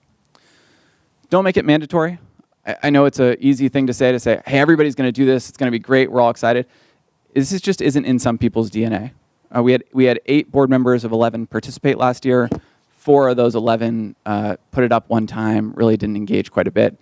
But the other 4 raised another $5,000. So find the people who are going to be your champions and focus on them. Don't spend your time pushing people who aren't naturally interested in doing this to do it. And then also consider, if you all know the same circle of people and you're going to have your whole board create a fundraising page, make sure that your biggest donor doesn't get 18 solicitations when they share it again and again and again, or send one email and a follow-up email and a third email. So just be aware of who those people are and think about that, and ask your fundraisers to think about that too, and you'll be fine. Okay, so this is my last piece, which is really tips for motivating. Again, give them content. The next thing I'd say is make it a game. So the first year we did this, we did a little internal contest, and the second year we built on that contest. So I got a whole bunch of like $20 prizes. In our case, it was moleskin notebooks because we're all writers and we're into that. We use notebooks all the time. And I said, anybody who gets 10 donations gets a notebook. And the whole staff was like, okay, I can get 10 $1 donations or $15 donations. And that was engaging and accessible to them. And then I said, the person who gets the most donations is going to win. Our executive director had a timeshare thing. It was like a one-day trip in Napa at this great resort. And so that was like the big prize. And I made it the most donations instead of the largest amount of raised, so that it was equitable between my staff and my volunteers and my board members who had a little bit more money in the pockets of their friends. And so most donations wins this big prize. And then I also had another prize for the most someone raised, because I wanted to recognize that. And then I had little prizes. I had like a second and a third and a fourth place prize that people could pick. And it was little stuff. It was like our executive director's partner was just a gym rat who worked out all the time and was crazy buff. And I said, someone gets a workout session with Nick as the benefit. You could pick that second. And then another thing was we had a board member who's a financial consultant. So it was a financial planning session with her to sit down and look at your finances. And it was free. And she was happy to do it. People on my staff were like, I want that. So you have these little connections that were easy that you might use as like a bidding prize in a fundraising event. Use that to motivate staff to fundraise for you. But it doesn't have to be crazy.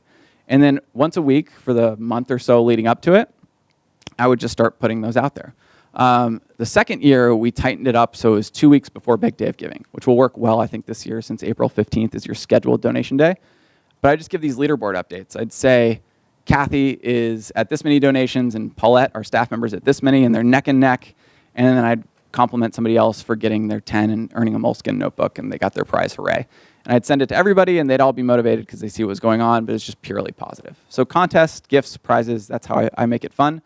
And then I go back to coaching them and working with them individually. I'm following up with people saying, hey, you shared this once.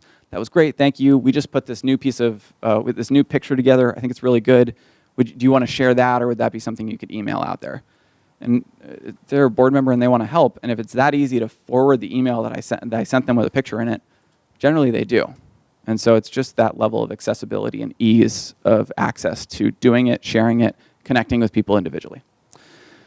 And then last thing I'd say is just find the people who love this. Find the champions who want to compete, who want to raise $10,000, who want to outdo a board member or that kind of thing, and give them the tools to do it. And instead of you just burning the midnight oil, working so hard on this fundraising stuff, you can recruit 2, 3, 5, 10, 15 people to support it for you. So last year we raised $20,000. We had a couple hundred donors that came through this thing. This year my goal is to turn these peer-to-peer campaigns into $30,000 and to try and get double the donors, so get like 400 donors from peer-to-peer. So I'm focused on donations, but the capacity is there, and what I love is that people who don't normally get to advocate for your organization because they're not the marketing person, they're not the fundraising person, they get to talk about why something is important to them, why they care about it, and it makes them feel good.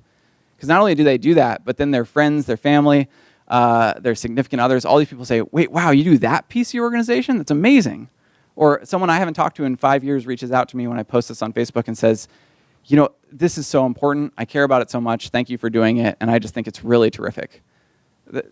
That feeling that comes for me or my staff or a board member who gets it really energizes you and engages you in the work that you're doing in a way that you don't always get the opportunity to. You know, we don't sit down every day and with a bunch of other really compassionate nonprofit people who will compliment you for 5 minutes without having met you yet.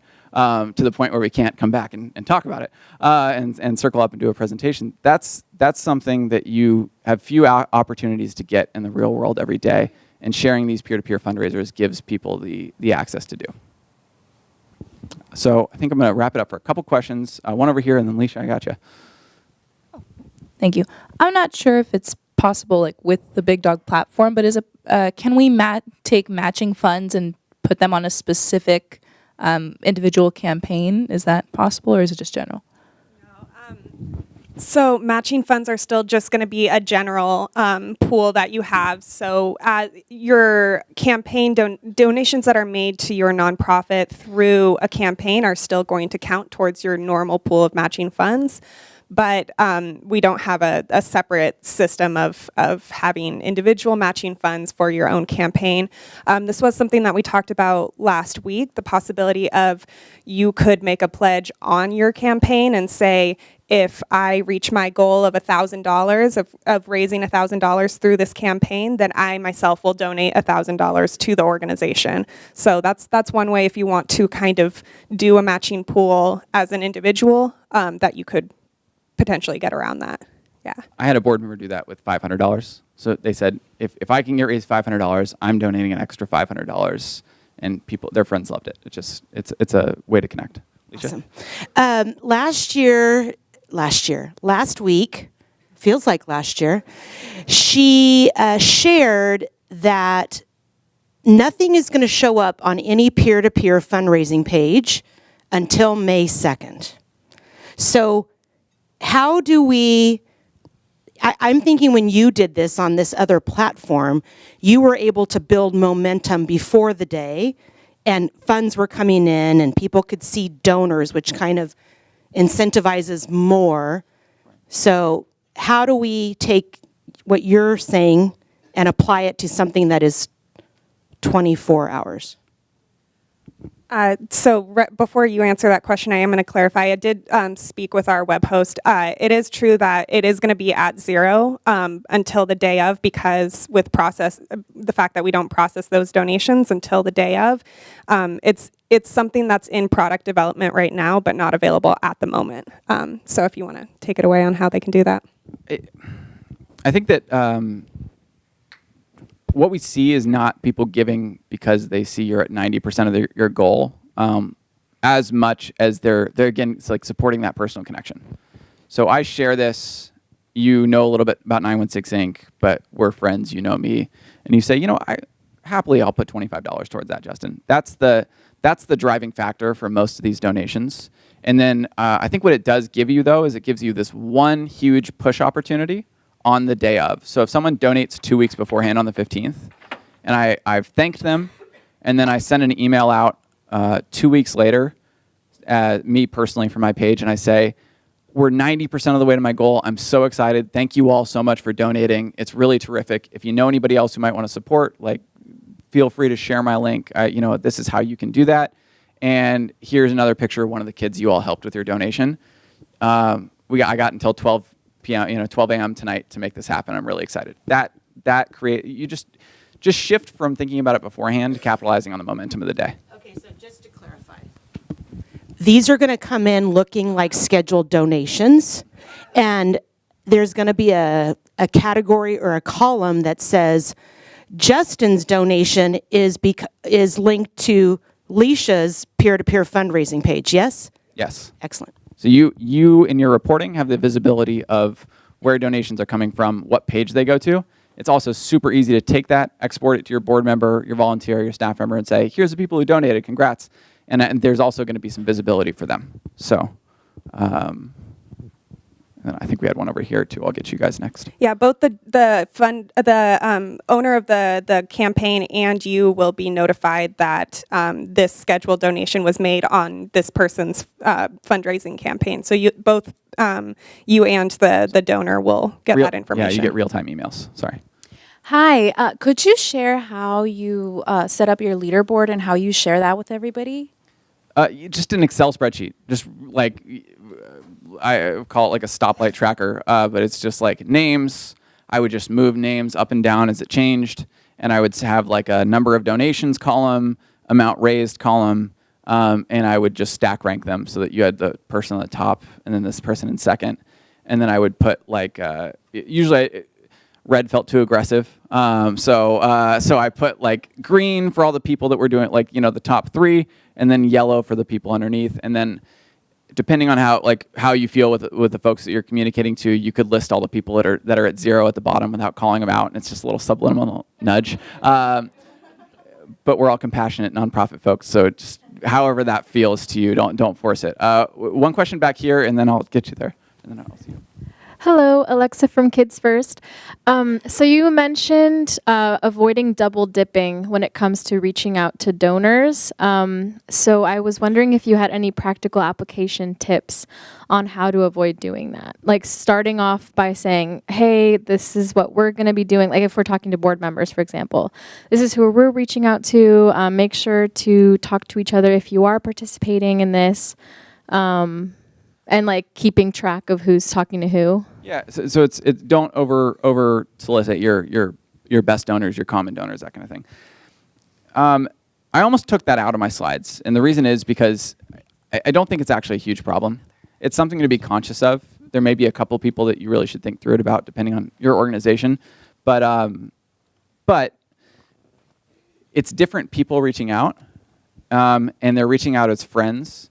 So if I email you 15 times about donating to my nonprofit, you're going to be annoyed. But if I email you two other people email you. They all have slightly different messages. It's just showing something that's important, and it's honestly kind of a good reminder. Like from a marketing perspective, you want them to see that enough times, so it falls right under the threshold of annoying. But it's that nice, like nudge, nudge, nudge, nudge. So I wouldn't worry too much, but I just would make sure that if you have one major donor and you have 10 board members, all of them don't send that. Like just be conscious of particularly how you solicit larger, more strategic donors, and if this is the right medium for that, or if they were going to donate anyways, and you want to own, reaching out to that person. Yeah, go ahead back here, and then we'll get up here. I think it was a question. Yeah. Something we do, this is a comment, something we do to motivate staff and board members to share and to donate themselves, since they already know our mission, we motivate through humor. So if we raise X amount of dollars, one of our leadership members will dance through the hall in a T-Rex suit, or we'll superimpose one of our leadership members' face on a meme and here, this person wants you to raise X amount of dollars so we can see Matt dance in a T-Rex suit. So it's because our staff and our board members already know our mission and know what we do, it motivates them to share and to do things through more than just that motivation. It's a little bit of humor too. I couldn't agree more. Make it fun. Just have people have humor and have a good time. Our board made this whole video about trying to fight Front Street to get all these animal donations last year, and it was just like the most engaging thing we've done with our board in like 3 years. It was completely mission unrelated. But this is something that's not just a chore and it's not a task, it's fun. So have fun with it and find funny ways to do things. And that video talked about land trusts and how it's just dirt, and it is more than just dirt. So we'll get to that. But anyway, that's not what I was going to say. Karen and I have a beef. I loved that. That was the awesome video. I'm super excited about this, and I think it's going to be really great for our new people reaching out to people who haven't given to Big Dog before, or just newer to the whole concept. I'm more wondering what people's plans are for the or for the people who have given to Big Dog 5 years in a row now. They came to our organization through one of our board members. So if our board member decides to do a campaign like this, should he reach out directly to them through this campaign? Is it going to confuse people? Wait a minute, I thought I was given a placer land trust through Big Dog. Why am I now getting this, personalized campaign from Fred? A great question. I think it's pretty hard to conflate the two when you're donating on the actual page, because it's got Big Dog logos all over it, and it looks the same as Civicor. So I think that they'll get that feeling regardless. And when you see that, hopefully that'll kind of resonate. Social media is by far the place that our fundraiser pushed it out. Email, maybe like 30% of them used email, and a couple of them used multiple emails, and it was effective, which is why I advocate for it. But most of the time, it's putting this up, and then they're going to click on a link that says Big Day of Giving on it. So you get that connection pretty naturally, I think. Does that answer your question? Okay. So my question is about your leaderboards and things. Do you then put that on Facebook in like a Facebook Live video? No, or? it's all internal. So it's all internal? Yeah, because it's particularly if I've got zeros on the bottom. So it's a matter of motivating people internally and getting my people in first and second to compete with each other than it is saying here's my staff doing this thing to our audience, our donors, all that. Go ahead, I can repeat your question.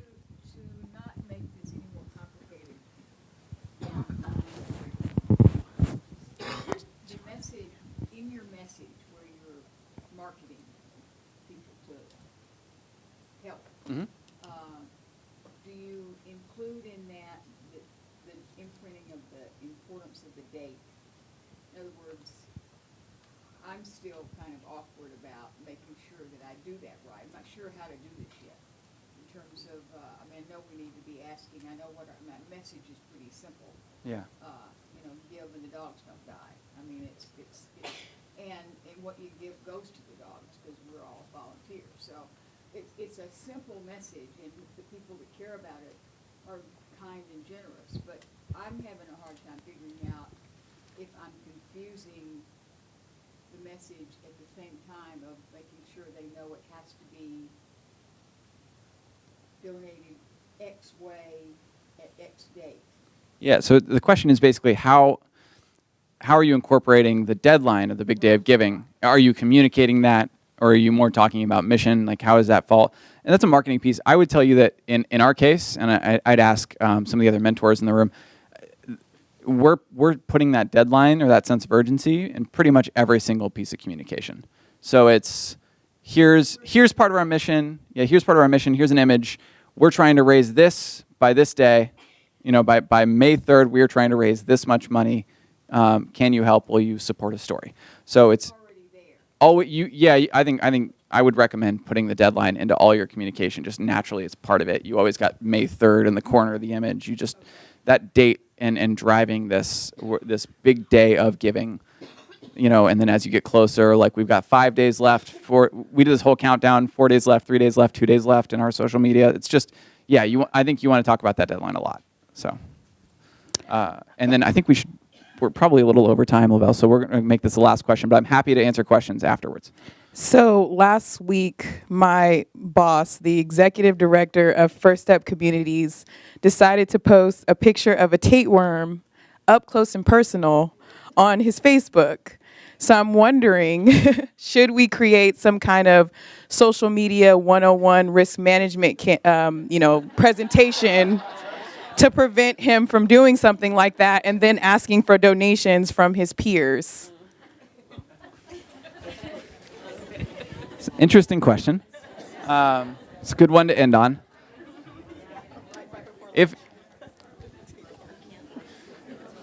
If your boss posted the tapeworm as the picture in their fundraising page, that I would be worried about. Anybody who's not your boss's friend or connection is going to have no awareness of the rest of their social media presence. And if they're already that person's friend or connection, I'm feeling like they're probably not that surprised about the tapeworm picture. So when you control the content, you're going to make sure that they don't put a message up. If someone says they put their fundraiser page up and they say, "I hate kids, writing is stupid, but I like 916 Inc. logo, so you should donate," I can go in and delete that fundraiser. So at the end of the day, you've got a lot of control. But I just really would go back to that message of make it easy for them by providing them content. Make sure you're getting the best possible version of your content that you've thought out by providing them the content, and give them different pieces of content, so 3 or 4 different options so that they can share these different things. Cool. And right. You'll also have approval. So if someone does put that as their campaign picture, then you can decide not to approve it, or you can and reach out to them individually and say, "Hey, can you pick another campaign photo?" So if it's actually what they put in their Big Day of Giving campaign, you can decline it.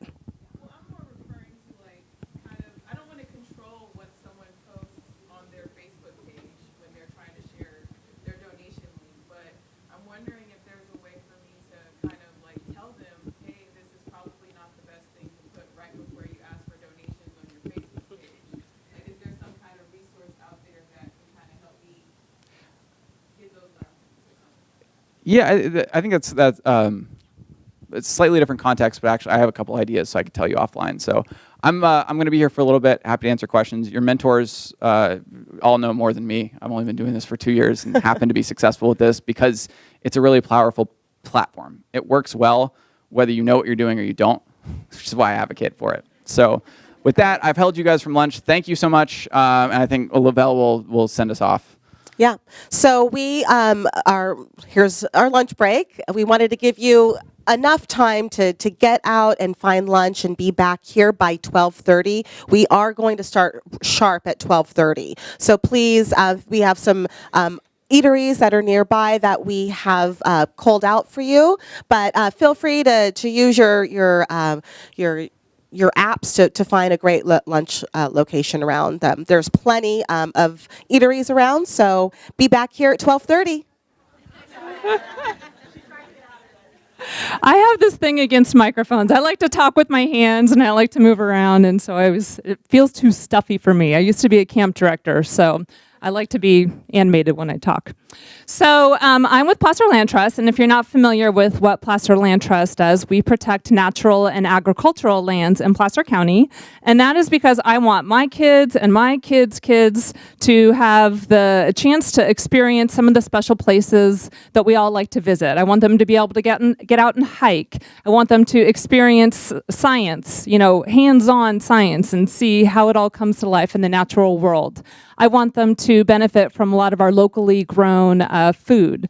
So there's all these reasons why we protect land, and I want to make sure that that happens for future generations. And that is why we work so hard with the Big Day of Giving, raising hundreds of thousands of dollars over the years. But all of that is just a drop in the bucket because protecting land is so expensive in California. So I am not an expert on board engagement, but I will tell you what we have done with our board to help us be successful through Big Day of Giving. So first of all, how many people here are staff members? Okay, and how many are just on your board or you're an all-volunteer organization? Bless your hearts. Can we give them a round of applause, please? It is so easy as a staff member, and I know I've been guilty of doing this, of bagging on your board because they're not perfect fundraisers. We've all been there. And what we need to remember is that these are volunteers who have busy lives outside of what they're doing for your organization, and there's a good chance that they don't have prior fundraising experience. They probably connected with your organization because they're passionate about your mission, not because they were like, hey, I want to go fundraise for somebody. Who am I going to go do that for? So it is our job as staff, or if you're a volunteer, bless your heart again, it's our job to give them the tools that they need to be successful and to help them find ways that they can plug into kind of fundraising for your organization. It's also really important that they are bought into the Big Day of Giving. There are many reasons why your organization might want to participate in Big Day of Giving. We talked about some of that being financial, some of that being maybe raising awareness or social media or any of your other goals that you might have. Make sure that they are bought in and help create those goals because it'll motivate them that much more if they are engaged in that process. Now, I know, how many of you were here at the boot camp last week? Okay, so just to recap, and for those of you who weren't here, Julie talked a little bit about 100% board giving being really important, and I couldn't agree with that more. A lot of your board members might say, well, it's not my preferred time to give. I like to give at year end. Well, maybe they can just give $15 now just so you have that validity as an organization to say we have 100% board giving. Or they say, you know what, I'm not really into the online thing. I don't like to do my donations with my credit card. Well, since they do accept offline donations, they can still give through their IRA, through their stock transfers, through donor advised funds. They can still give in the vehicle that they want to give to your organization and still have that count towards Big Day of Giving. And then you definitely want to engage your board members in all aspects of fundraising. So hopefully most of you have seen some version. There's like 20,000 versions of this fundraising cycle when you look online. So this is just one I kind of adapted. And hopefully you have board members that will want to engage at every step of this cycle. But if not, if you can at least get them to engage in one step of the cycle, that's a huge step. So you might have somebody who's really into doing research. They like to look around and see who are some prospects, who knows who. They're really into that whole connecting piece. They might be ones that will be really good to help you identify some prospects. You have people who are your cultivators, who connectors. They like to get people involved in your organization. They like to tell stories. They're your more outgoing type people. That might be a good role for them. Asking is usually the hardest one to get a board member to do if they're not comfortable with fundraising, but we're going to talk about that and give them the tools that they need so that they can successfully ask for that contribution. Thanking. That is usually one of the first things that board members will volunteer for, is how to thank the donors. I kind of call that your gateway drug into fundraising, because if they'll do that and be successful at that and maybe pick up the phone and call someone and say thank you, once they get more comfortable with that, maybe they'll be ready to ask the next time. And then stewarding the donors, getting them just reconnected, connected deeper into your organization and ready for the next step. So maybe they gave you $15 at Big Day of Giving this year. Can you get them up to $50 next year? It'll depend on how much they connect with your organization in the gap there. So talking about prospects. I don't know how many of you have been to a board meeting and you ask your board, who do you know? Who do we want to ask? And you hear crickets. They say, I don't know anyone. I've already asked everyone. I've already asked. We all have the same friends, which is a whole nother issue. You want board members who have different groups of friends and not all the same group. So if that happens to you, a couple of steps that I've taken is I take a list of everybody who's donated to our organization, and I bring that to our board meeting a couple months before, and I pass it around. So even just as we're talking about other things, I pass that list around and I have them write down their names next to everybody they know on that list. And a lot of times they're surprised because, let's be honest, most of our donors come to our organization because they have a personal connection, and often it's through a board member.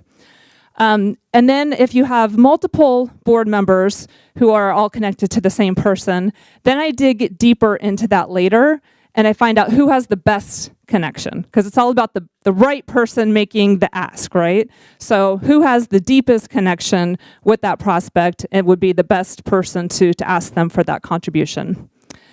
And then after I've gone through all the existing people that we already know about, I ask them to start thinking about other people that they might know that they can ask. So did everybody pick up, let's see, does it look like that?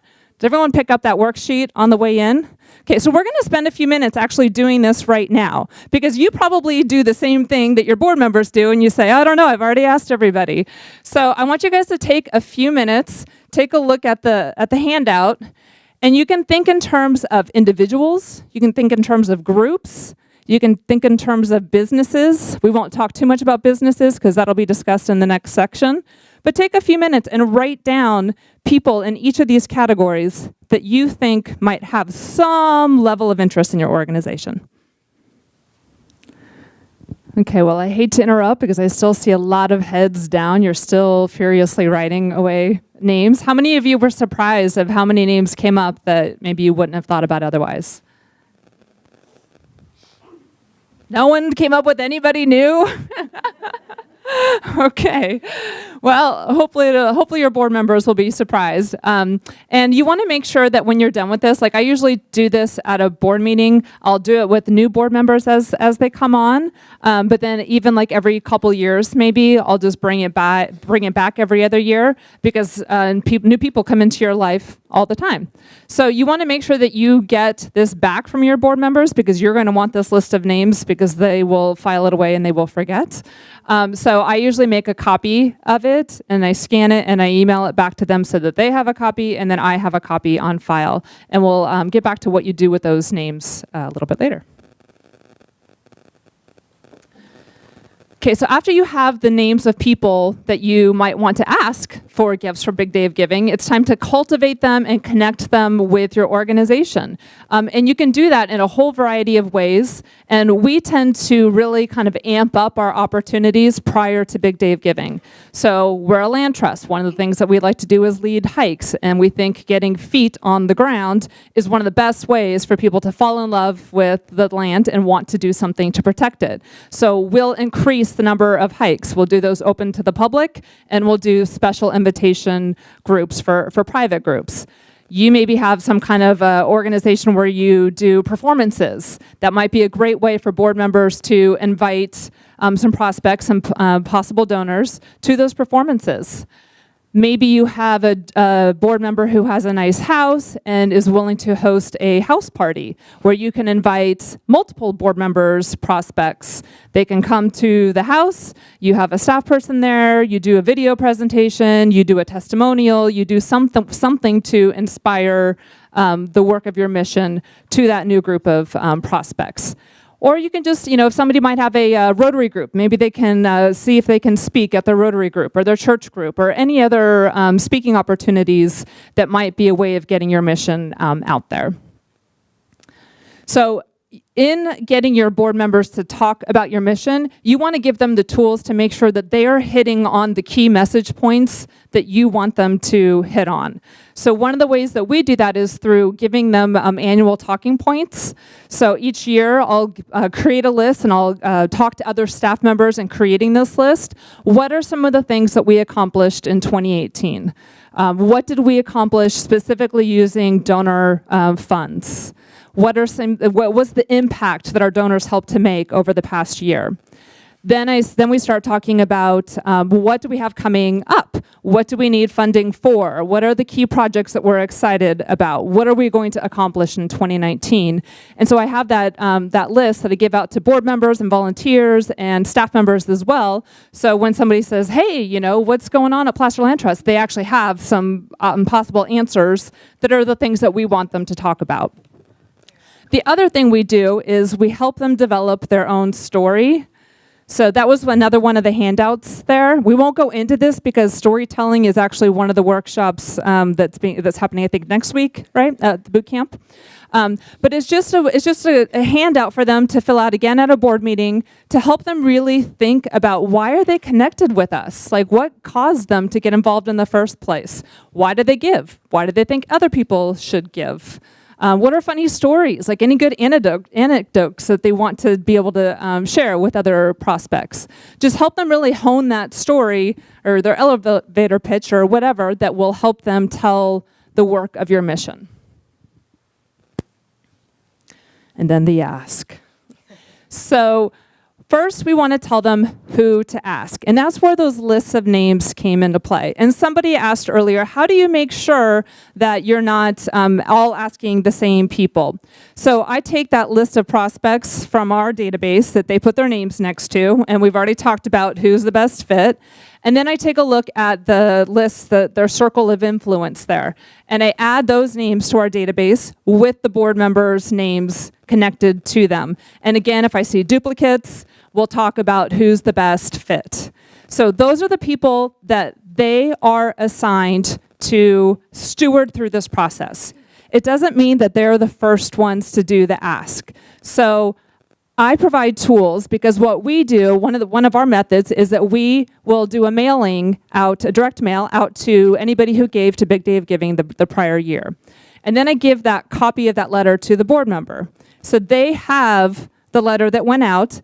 The ask has already been made. We've already said this is what you should do and this is why you should do it. So the board member or the staff or the volunteer is just assigned to follow up with them and say, hey, did you get the letter? I hope you're excited. I hope you're going to join me in supporting this cause because it's something that I care deeply about.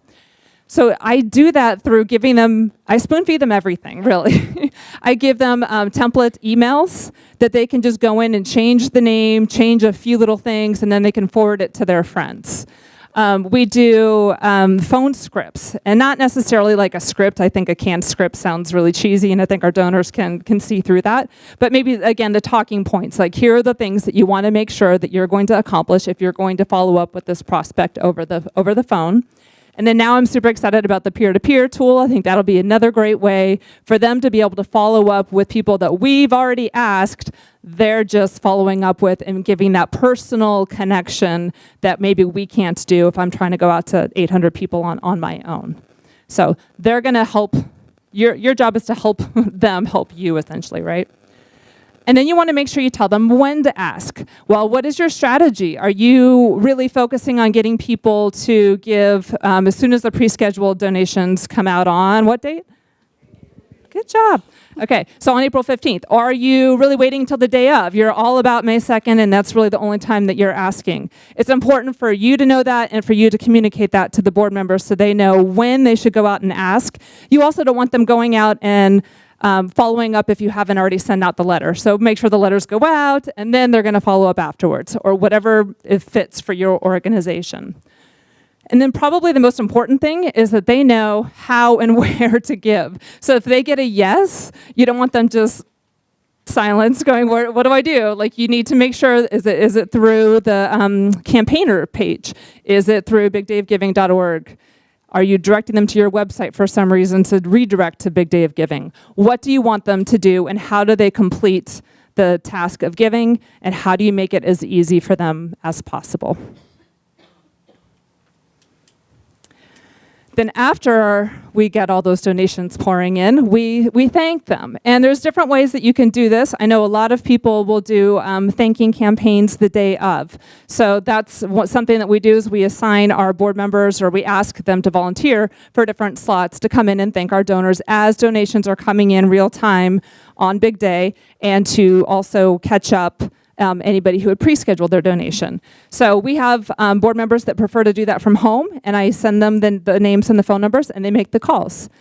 We have some board members who like to come in, and it's kind of like that phone-a-thon kind of vibe where we have food in the office, there's prizes, we just try to make it a little more festive and fun for them. So again, whatever works for your organization. And then the main thing, I think, is to make sure that whatever you are doing to thank and appreciate these donors, you do the same thing to all donors throughout the whole year. I know for us, we tried one year doing a thank you or event where we only invited people who had given during Big Day of Giving to the special event of this new preserve that we just protected. And we actually got pushback from other people who had given at year end. I give $1,000 in December, but the $15 donor on the Big Day of Giving got access to this special event. So you just have to think about what's right for your donors. For us, we decided that we're going to just make sure that we're thanking the people throughout the year. I don't care what method, what time they want to donate. We appreciate their support. And so one of the ways that we do that is with our board every single month. When I go to the board meeting, I come in with a list of all of our donors who have donated over that past month in the amount of 100 or more. And that's just the amount that we set because we could handle it. And then our board members, again, sign up for people to thank. They either call them or they send thank you cards, and we do that all year long. And one of the great things is that it helps our board members identify our donors. So I'll get board members who will say, oh, I thanked them last year. I remember, oh yeah, they gave how much last year? And then now they're asking me questions about people's giving histories and how long they've been connected and how they got involved. So it's just a good way to kind of get that connection between your board members and your donors. And then we like to celebrate. We have evening board meetings, and so after Big Day of Giving, we will often bring in wine and celebrate and go over the numbers, show them the impact that they helped make possible by participating in this campaign. And then we start talking about the next steps. Like, what are we going to do with these new donors? How are we going to get them deeper connected? What is the next step for our organization, for our campaigns, for our fundraising, and for individual donors, so that it just goes right back in that cycle and they just keep re-engaging in a multitude of ways, hopefully forever, until we get them into planned giving, and that's a whole nother workshop. So I know that there is a wealth of information in this room and some very smart people who have done wonderful things with their board. So I would love to hear from you guys, what ideas have you found to be successful with engaging your board members through Big Day of Giving? So this is my first year with my organization, so I haven't had experience with my board this year yet. But our last board meeting was 2 days ago, and I gave them a one sheet with all the different ways they can help, and my contact information at the top and the bottom, so if they have any questions, they can get to me in advance. Awesome. Okay. I found that providing them with the list of prizes and opportunities it responded more than I would have expected. They really wanted to get that prize, even though it wasn't coming directly to them. But anyway, that was an incentive. So do you guys are you focusing on the Big Day of Giving prizes or your other, okay. Yeah. And I liked what Justin was saying about some of the other prizes and incentives that they put out for them. Yeah, I'm trying to figure out how to do that, and also with our staff who are usually reticent to get involved, and that might be the way to do it. Yeah. That is a good point, because I think staff, like building the culture of philanthropy is so important in your board, and it is, something that is a little more known, I think, to people nowadays. And so as board members are coming on, you're trying to train them ahead of time. You're making that clear with the expectations that they have a role to play in fundraising. I think the same is true for staff. I really do think that the people who are out in the trenches running program, you need the stories, you need those relationships. If I go and I ask for a donation from somebody that a program staff person has that connection with, I'm not the right person. They already have that deep, meaningful connection. So it's really important, I think, at all levels. Clarissa from the National Coalition of 100 Black Women. Two things that we did is that we assigned them a specific liaison, so that, we gave the title of board liaison, and that so the board could recognize that individual if they had any questions. That person specifically assigned to them, so that person's going to be following up with them to make sure so they have that personal attention as a board member. And then the second thing we did was we created a competition between board members. That whoever, we got some little gift cards. We have a big luncheon also at the end of the year. So if they have an opportunity to win, the board member who does the best fundraising as well as the best contributions themselves has an opportunity to win a chance to get a free ticket to the luncheon. Oh, nice. And is that liaison, is that a volunteer or is that a, okay, it's so a it's volunteer. another. They love titles. I just made them up. I made them up. There was a whole Cheers episode on that about, about getting a title.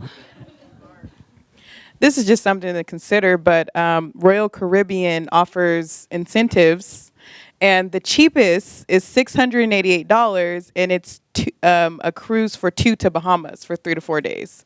So I don't know if you guys are interested in going that big, or that's something you can put in your budget, but that is so affordable, and it doesn't expire. It's 3 to 4 days in the Bahamas, flights not included, but they can do it whenever between September and April. So maybe you have a board member that might be willing to pay for that and donate that as a way to help raise. If you have the type of board that would end up raising more because of that incentive, then it might be worth it.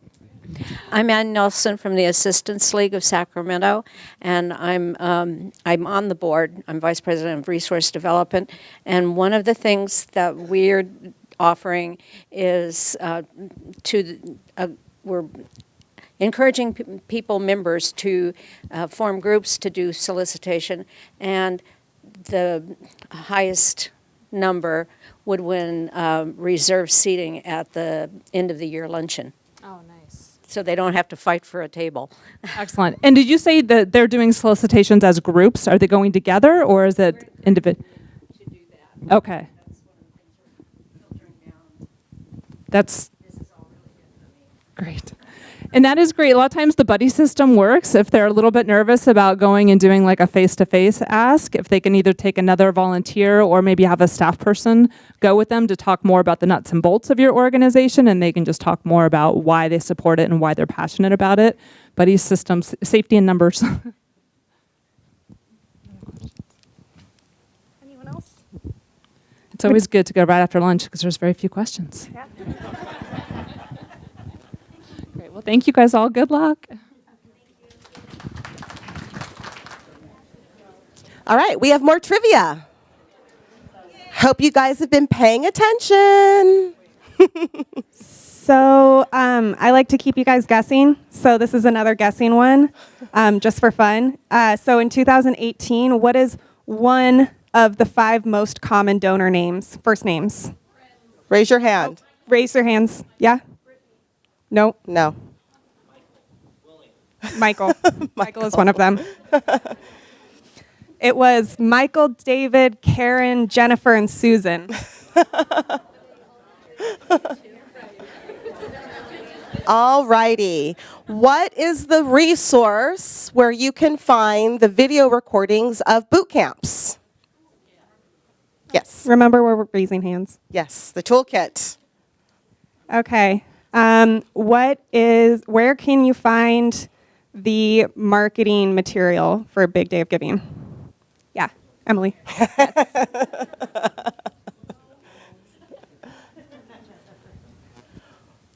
All right. One more? Two more? Where can you find the recordings of the team captain calls? Thank you, Lisa. Do you see a trend forming here? Think we're right? Yeah, right? Okay. Where can you find? I mean, yeah, okay. Doug. No, you got it. So I was going to ask where you can find the sign up for the Bark and old edition of the Bark newsletters. So Doug got it. Yeah. It's the toolkit. It's the toolkit. Yeah. So if that's all clear to you guys, I think we're going to move on from trivia. Yes. So thank you for paying attention. We really appreciate it. We really want to make sure that you're visiting that toolkit often. Like I said earlier, we're updating it all the time and making sure that we're communicating those updates to you through the learning community on Facebook, as well as on the Bark in the Bark e-newsletter. So without further ado, we are going to we're going to welcome Emily Baime-Michaels from Midtown Association. Again, we're really stressing the importance of partnerships this year. And Emily is going to talk about how you can engage the small business community to make your Big Day of Giving campaigns that much more robust. So thank you, Emily. I'm loving all the dog emojis and GIFs that we have going on here. What a good theme. All right, 2 seconds while we figure out how to advance this. Okay, my tech skills are working. I'm Emily. I'm the Executive Director of the Midtown Association. We represent the business and commercial interests within the Midtown area of our urban core. For us, Midtown is 16th Street to the Alhambra corridor. It's bordered by the B Street levee and the 50 freeway. So that's my world. That's where you can find me more than 7 days a week. When I started with the organization about 6 years ago, our annual operating budget was about $500,000. We've grown pretty significantly and are now at about $2.5 million. And the majority of that has really come through what we're going to talk about today, partnerships with the business community. So I was really thankful for the opportunity to chat with you all. I really am excited to learn from you as well. When I look at the folks that are in this room, I am so impressed that we have the doers and the folks that really care about our community here, learning how to build their capacity even further. So thank you for your time here, and thank you for what you all do for Sacramento. So before I dive in, I know we're in the after lunch phase, so we're going to get a little interactive, just keep the energy kind of flowing and up. I would like for you to please find one partner. If you have an odd number of folks that are sitting around you, if you can include a third person so nobody's sitting quietly. And I'm going to give you about 1.5 minutes, and I'd like for each person that's participating in your either 2 or 3 person team to share with one another about a business partnership that you've either put in place or one that you want to put in place, so that we start getting our thinking down that path and we share with one another really quickly. So on your mark, get set, go. 1 minute, 30 seconds. Okay, can I have 2 people? Can I have 2 people that are willing to share a business partnership that was discussed in your group that you would like to do or that you did do? Go ahead.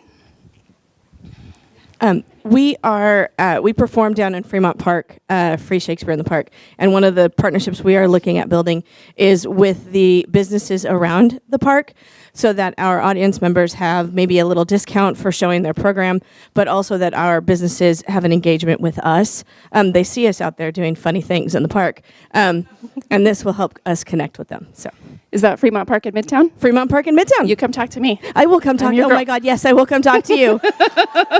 See, it's working already. All right, I'll let you pick who else. Let's get one more hand up. Saw a hand over there. Hi, well, I work with Karen Green, Placer County Youth Court, and California Association of Youth Courts.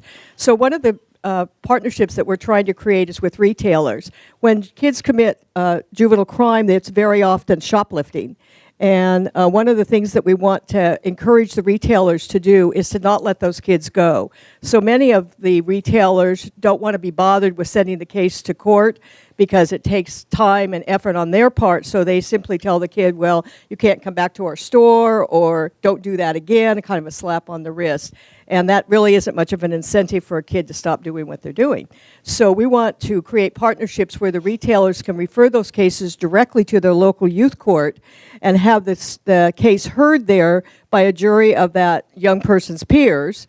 That says, you know, we're teenagers. When you steal from Target or whatever, it affects all of us when we go to try and get a job, or we're looked upon suspicions. So we can help that young person be accountable for the crime they've committed, find out what may be deeper going on with that young person, and then get that kid back on the right path. So retailer partnerships is what we're looking to do.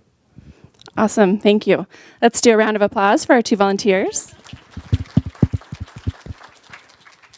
So what I heard in those, and I'm sure there were a lot of other business sectors that were discussed, and ideas that were one-time ideas related to Big Day of Giving, or ongoing ideas that can really help both raise funds but build partnerships and truly meet the core of your mission. I want to take us down this path of how we work with small businesses and form partnerships that are about what you're working on today, how you raise more funds for Big Day of Giving, but that also become long-term sustaining partnerships so that you're not having to recreate this every year. You're building the infrastructure, and that's just going to continue to grow. And I think we all know as fundraisers, nothing quite goes onto autopilot, but we'll get to a point that it becomes easier and you're not redesigning and having to be so entrepreneurial every time that you come up against this challenge. So that's kind of what I hope that we accomplish today. A little bit more about our organization, and you'll see kind of why I'm going to go down the path of what I'm focusing on. You can see that on a quarterly basis for the city of Sacramento, we generate just under about $8 million in sales tax, and the vast majority of that is coming from hospitality businesses, so bars, restaurants, coffee shops, and another chunk of that is coming from creative and retail businesses. So when I say creative businesses, I'm thinking of somebody who maybe owns an advertising agency or a company that specializes in social media. And so what I thought we would talk about today is a couple partnerships that you can model that bring those hospitality businesses and those communications or creative businesses together and really enroll them in what you're trying to achieve and get them on autopilot. So again, it's not just a one-time effort, but it's a long-time sustained effort. So that's kind of the goal of what we'll talk about over the next 20 minutes or so. And therefore, those that didn't track the description earlier, this is the area that we serve. So couple things kind of at a glance. Again, we're looking at a hospitality business, which for just ease of conversation, we've titled restaurants here, and then creative agencies. We've put together some general principles for you that has been our model in bringing forward some of these partnerships that has created such growth for our organization. One is that it has to benefit all the parties that are involved. I think that's pretty clear, but you really need to take a second and make sure that any partnerships that you get into, first and foremost, are going to benefit your organization. I don't know about you, but I've had experiences where board members come forward and they say, I know this person, they're so great, this is going to be so great for us, let's invest a ton of time into going down this path and exploring how we can work with them.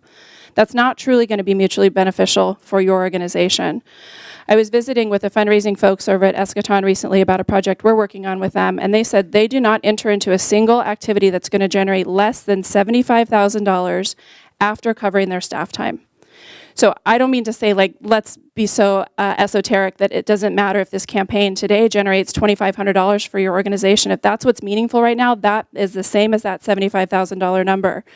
But what they've done before they get into partnerships is they've really said, what is our minimum amount of time and energy that this is going to require? And what's the minimum amount that we have to make in order for that to matter for our organization? So I really encourage you to consider that and to engage your board in that conversation as well.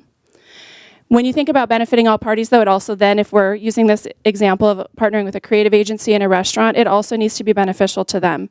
Even if they believe deeply in your cause, they are running a business. Just the same way we are, the same way we just said, we have a minimum amount that we need to achieve to enter into any activity. They're going to have the exact same driver. Especially with restaurants, under this header, important to know, restaurants are so visible. They are one of the first people that so many of us think when we think, oh, you know what? Somebody could just donate food to this, and it would be so great for them because we'd put their name on a table tent, and all of our volunteers will be super excited, and we're going to have something to eat. So it's a win, right? Well, they get, especially the larger ones, they might get 30 plus of those a day.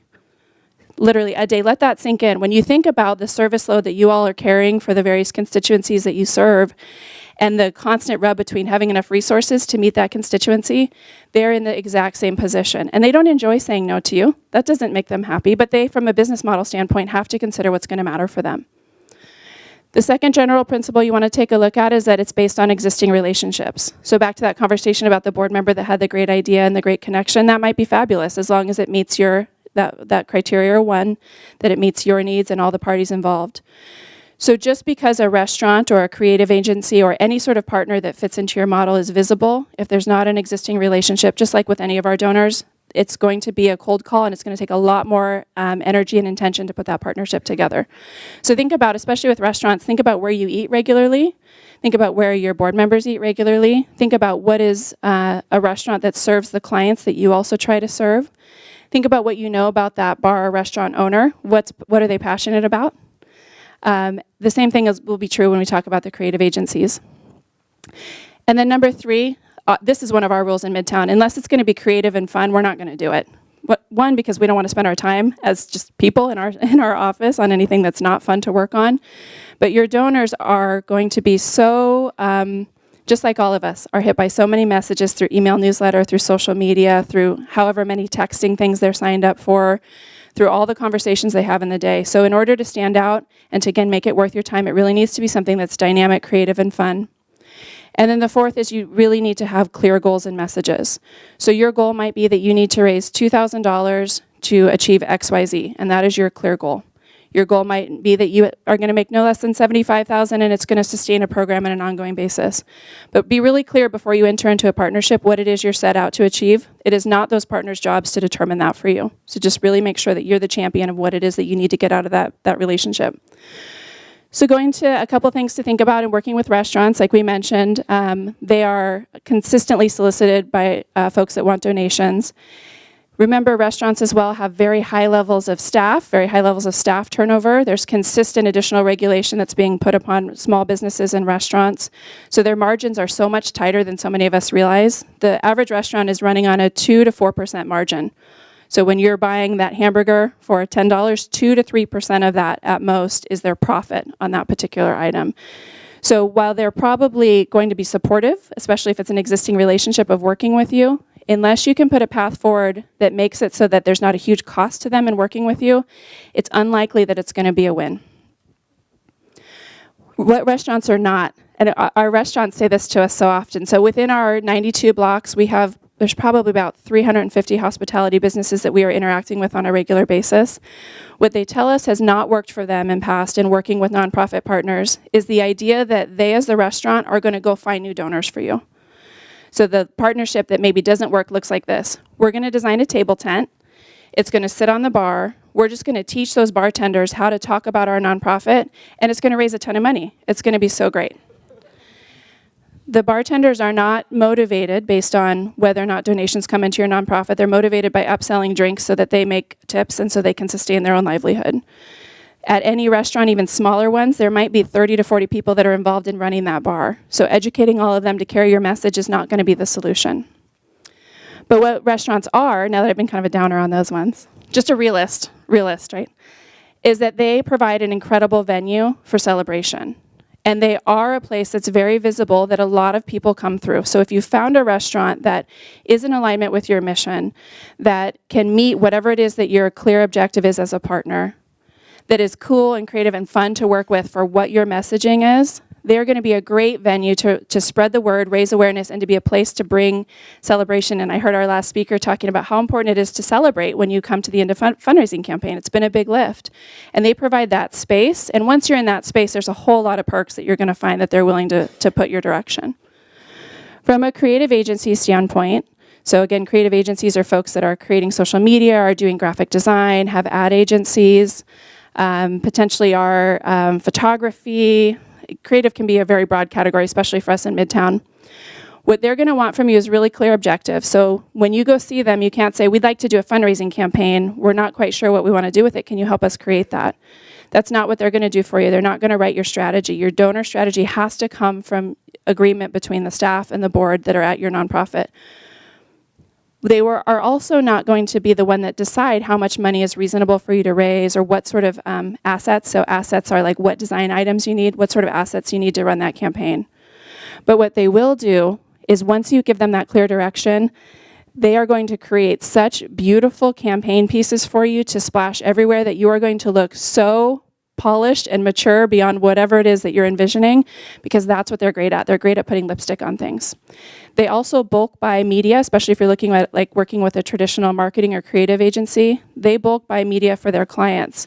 So there's a lot of little bits of radio time, of electronic media, of billboards, of getting interviews on various media outlets that will kind of fall off the truck once you're friends with them.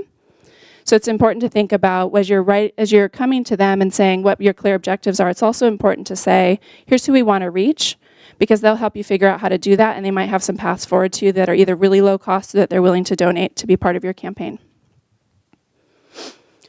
So we put together an example partnership. I took some liberties with, I didn't realize we had a dog theme today, although it definitely makes a lot of sense.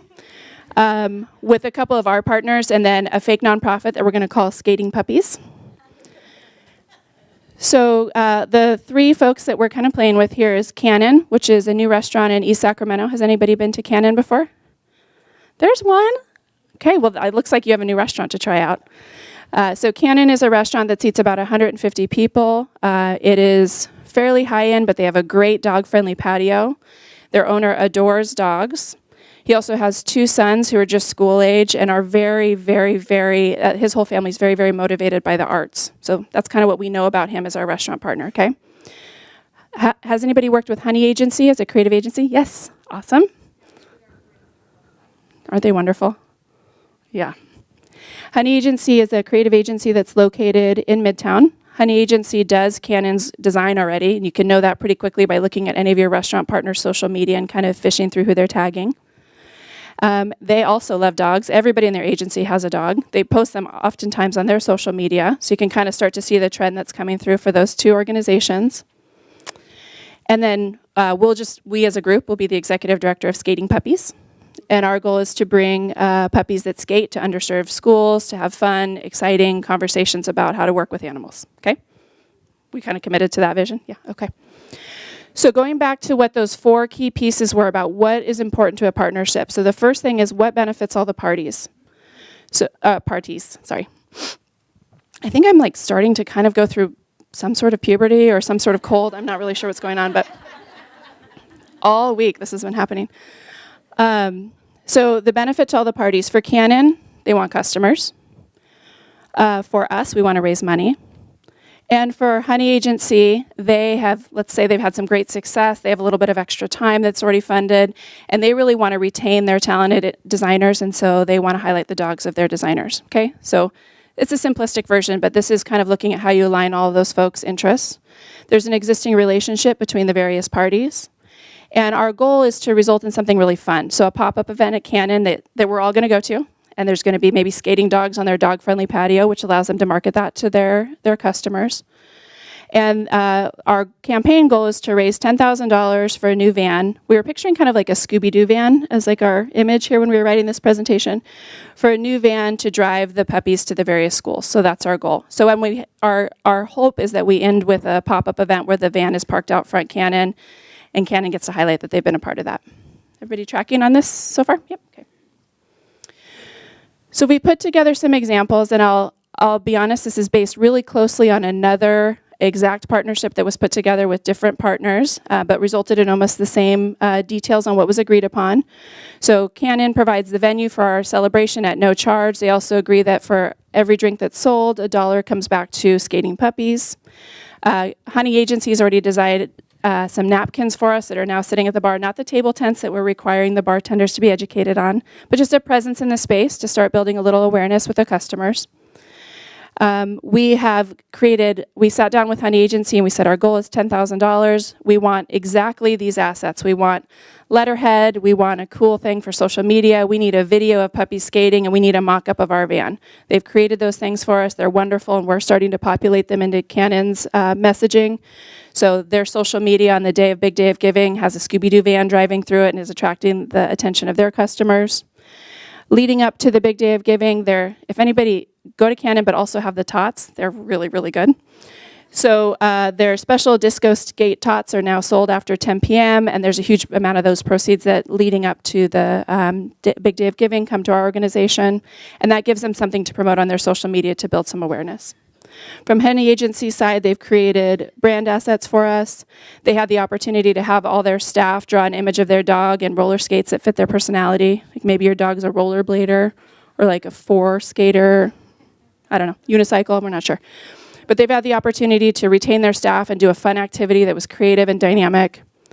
They buy a lot of media with KFBK, so they've earned us an interview, so we get to go on KFBK and talk about why it's so important, the mission of what we do is so important to us and to the region, and why we're there. We make sure we mention the tots, so Cannon gets a win. We thank Honey Agency for being our designer. We talk about with the interview person about what kind of dog, roller skates their dog would have, just bring it to life in a very fun and relatable way and very memorable. And then the third person, as their client, Midtown Association, would then be tapped by Honey Agency or any others to start sharing the message and building your brand awareness beyond who you're already reaching. Make sense so far? So that was kind of a quick example of a partnership that's worked in Midtown. What I would love to hear from a couple people are, what have you tried that either worked, or let's go with what are your struggles about potentially putting together a partnership with either, it can be a creative agency or a restaurant, or just with a business in your community. And that way we can maybe crowdsource one or two and bring forward some solutions for you all. Does that sound good? Okay. Yeah, so mine's a little different. Okay, so mine's a little different because we're involved in helping mass shooting survivors. By the way, today is the year anniversary for the Parkland shooting, and that's where our alignment actually takes place, because we've reached out to survivors in from the Aurora movie theater shooting, Parkland. We actually had a survivor on our board for a while, and then also the Pulse nightclub shooting. But we have so much in common with our passion and making a difference for those that are impacted in that, from this horrific tragedy. But I feel like anything that we're doing that, in all of what we're doing is, if it's in alignment and there's a collaboration possibility, then the social media aspect of it is huge. And that's where even today I've been posting all day in regards to, what happened, to bring forth awareness. And I feel like that's what is most important for all of us. Just out of curiosity, how many of you all have either a graphic designer that's on staff, on Access as a volunteer that doesn't say no, or has a creative agency? That's great. Yeah. How many? So probably about 20% or so. I cannot underscore enough the importance of, when you think about either your board development strategy or your volunteer development strategy, if you're not at a point where you can afford to pay for creative, or you don't quite have a creative partnership put together like this, to have access to somebody like that. Wouldn't you agree the importance of having those assets available, so that your job isn't about creating them, it's about getting that important message out there and getting results and getting engagement, right? Yeah, it's really key.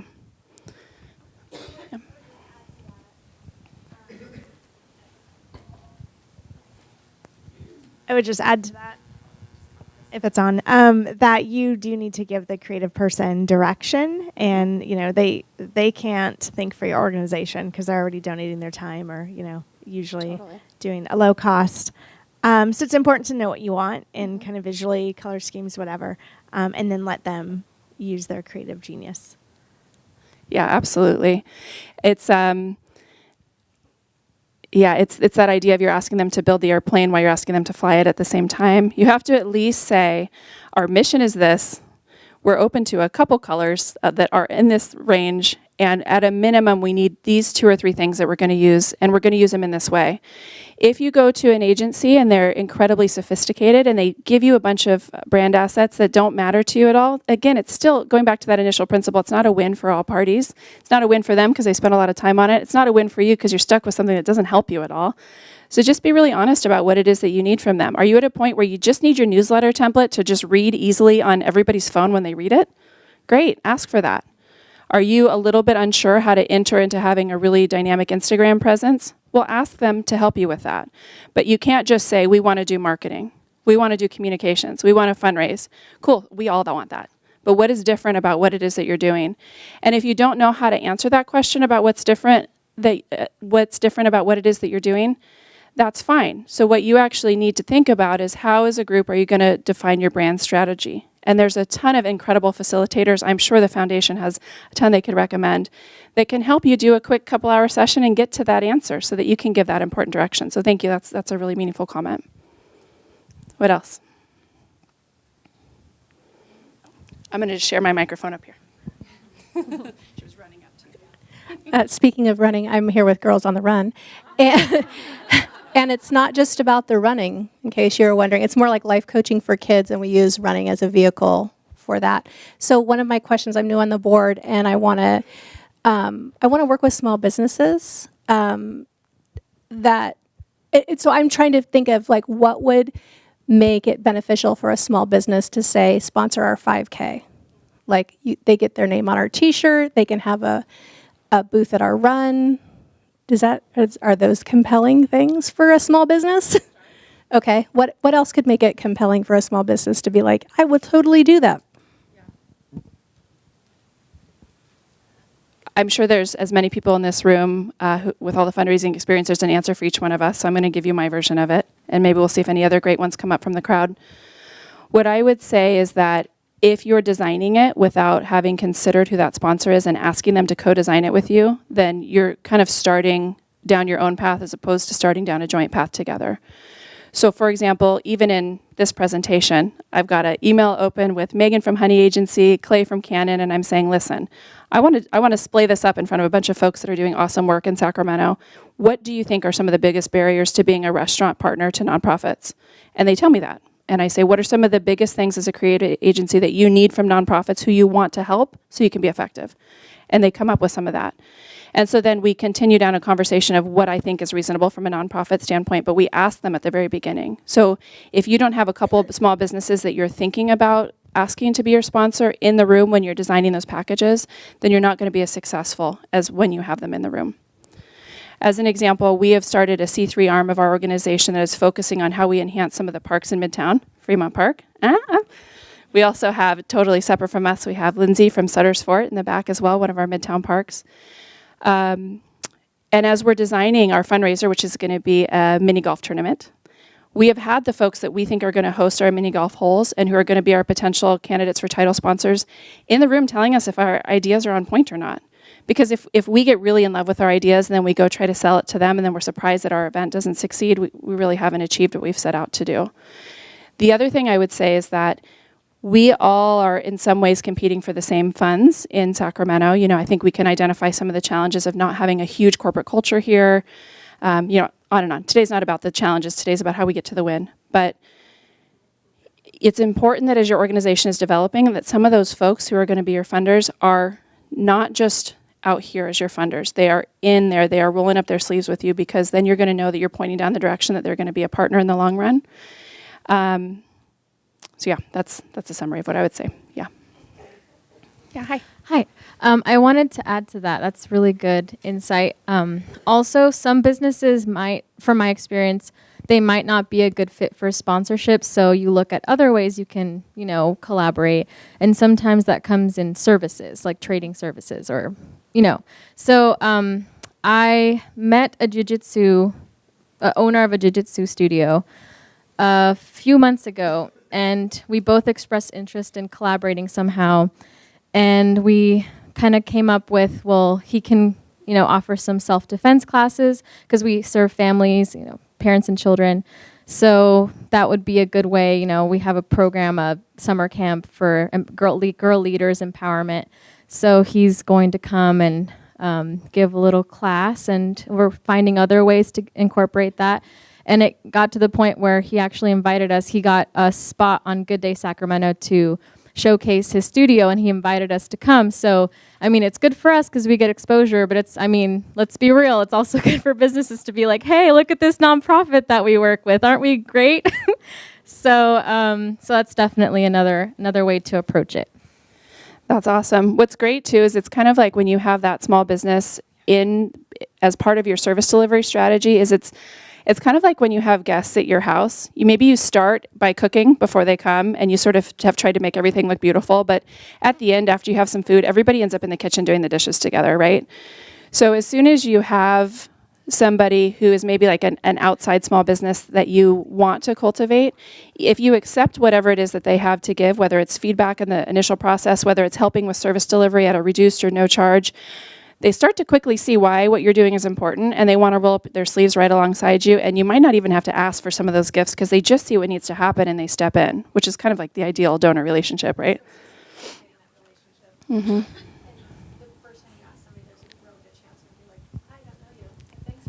Right. Yeah, so it's more like, hi, would you like to come over and have a cup of coffee and know me? Okay, now let's talk about what we're trying to do and what you're trying to do. Yeah, totally. Yeah. And not speed date, like real date. Yeah. How are we doing on time? One more? Okay. Hi. Hi. Donna Eckwertzel, Hearts Landing Ranch, restoring lives through rescued horses. And I want to just tag on to what you just said. So last year, our big day of giving, we decided to do an open house. We decided not to do it on that day this year. But one of my real estate agents that sold a house previously walked up to hand us a check that day. And while he was on the property, he had never come there before. He realized, he knew what we did, but he didn't know what we did, like in his heart. And that resulted in a partnership of them sponsoring some events that we then collaborated with 2 other nonprofit organizations. So 3 nonprofit organizations, and then 2 other companies. We saw 1,000 people at the end of last year, September, October, November, and December, because of that relationship. And it wasn't an ask for that to happen, but this Tuesday we're getting back together as a group to figure out, okay, what do we want to do proactively this year? But what you helped me with was, how can I make it about not just a community event, but also a fundraising event, and adding some components of that where I'm working with other businesses that can bring food or drinks or what have you in, and then a portion of that being donated back to the organization. So thank you, Big Day of Giving. My question is, have you ever had events where there's multiple nonprofits involved in an event, and how do you work with that in terms of donations? Yeah, absolutely. One of the things that we do in Midtown is it's always our hope that we earn celebration businesses and celebration activities in Midtown. So we have an active recruiting strategy where we're trying to bring events and activities into our parks, into our public spaces, into our businesses. And so through that, there's oftentimes, conflict is too strong of a word, I think, but there's collaboration that needs to be defined is what we'll use instead. And so I think it's really important to be really clear about that up front, because it's really easy to just start the planning effort as buds, and then when you kind of get to that final stage, somebody's carried a lot of the lift, somebody hasn't. There's a lot of disagreement about how funds could potentially be split up. So we use a really simple MOU template that we provide to our partners, and we say, okay, a couple things to think about up at the get-go. How many hours does every party have to put into this? Within those hours, let me slow down, I saw a couple pens come out. So how many hours does each party have to put into this? Within those hours, what specifically are the tasks that are expected to be completed? And what can we do independently versus what requires us to be on the same page? So if you're all communicating about an event, the communication strategy requires you to be on the same page, but you can set up your booths independently, or you can think about inviting your donors independently, but you probably need to set a ticket price at the same time together. And then you have to have regular agreement on when you're going to check in on that, because it's really easy, especially when we're all working for what we believe is the right cause, a good cause. It's really easy to take on more than is your fair share. And then you get back to that initial bullet of, was this truly a win for us to enter into this partnership? Some of the best deals are the ones that you don't do, because you've saved yourself a lot of time and heartbreak in getting to kind of that final place. So it's better to evaluate that up front, I think. Cool. Well, my contact information is here. I'm pretty sure the slides will be available. But I just, again, really want to end with congratulating you all on the important work you're doing. Thank you for being the doers and the leaders of our region. I'm so proud to call you all colleagues. If there's anything that I can do as you're working through this process, please don't hesitate to call on me. And if we have the opportunity to host any of your events or activities in Midtown, we would love that. So just give us a holler. Thanks. Lavelle. It is my pleasure to introduce you all to Rick Heron. He is the Chief Marketing and Brand Officer for Western Health Advantage. Rick has been with Western Health Advantage for a number of years, since 2005. And before I turn the mic over to Rick, I'd like to take a moment for all of us to recognize Western Health Advantage for their significant contribution to Big Day of Giving. Please stand and let's applaud our guests.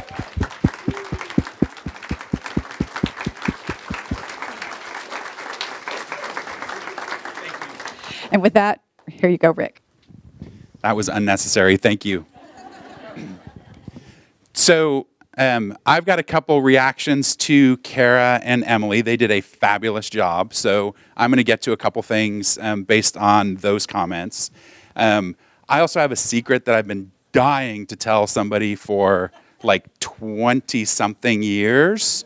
So we'll get to that as well. So I think the way I'm going to approach talking to all of you is just use our experience and examples of what we do that then can hopefully translate to what all of you are doing. So Kara did a great job talking about board engagement. My reaction to that is don't forget about your volunteers as well, right? So with board members or volunteers, when they go back to their businesses, they not only have to represent your organization in the public and with their contacts and the things that Kara pointed out, which were all fabulous ideas, but they should also represent that those same things back to their companies, right?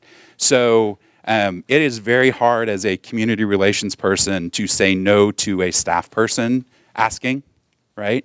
So if that board member is going back to their corporation and asking for a donation on behalf of all of you, or if there's a matching donation or dollars for doers from your volunteers, from your board members, make sure they're going back to their corporate entities and utilizing as much as they can and their influence there to raise money on your behalf. So that's my reaction to Kara's.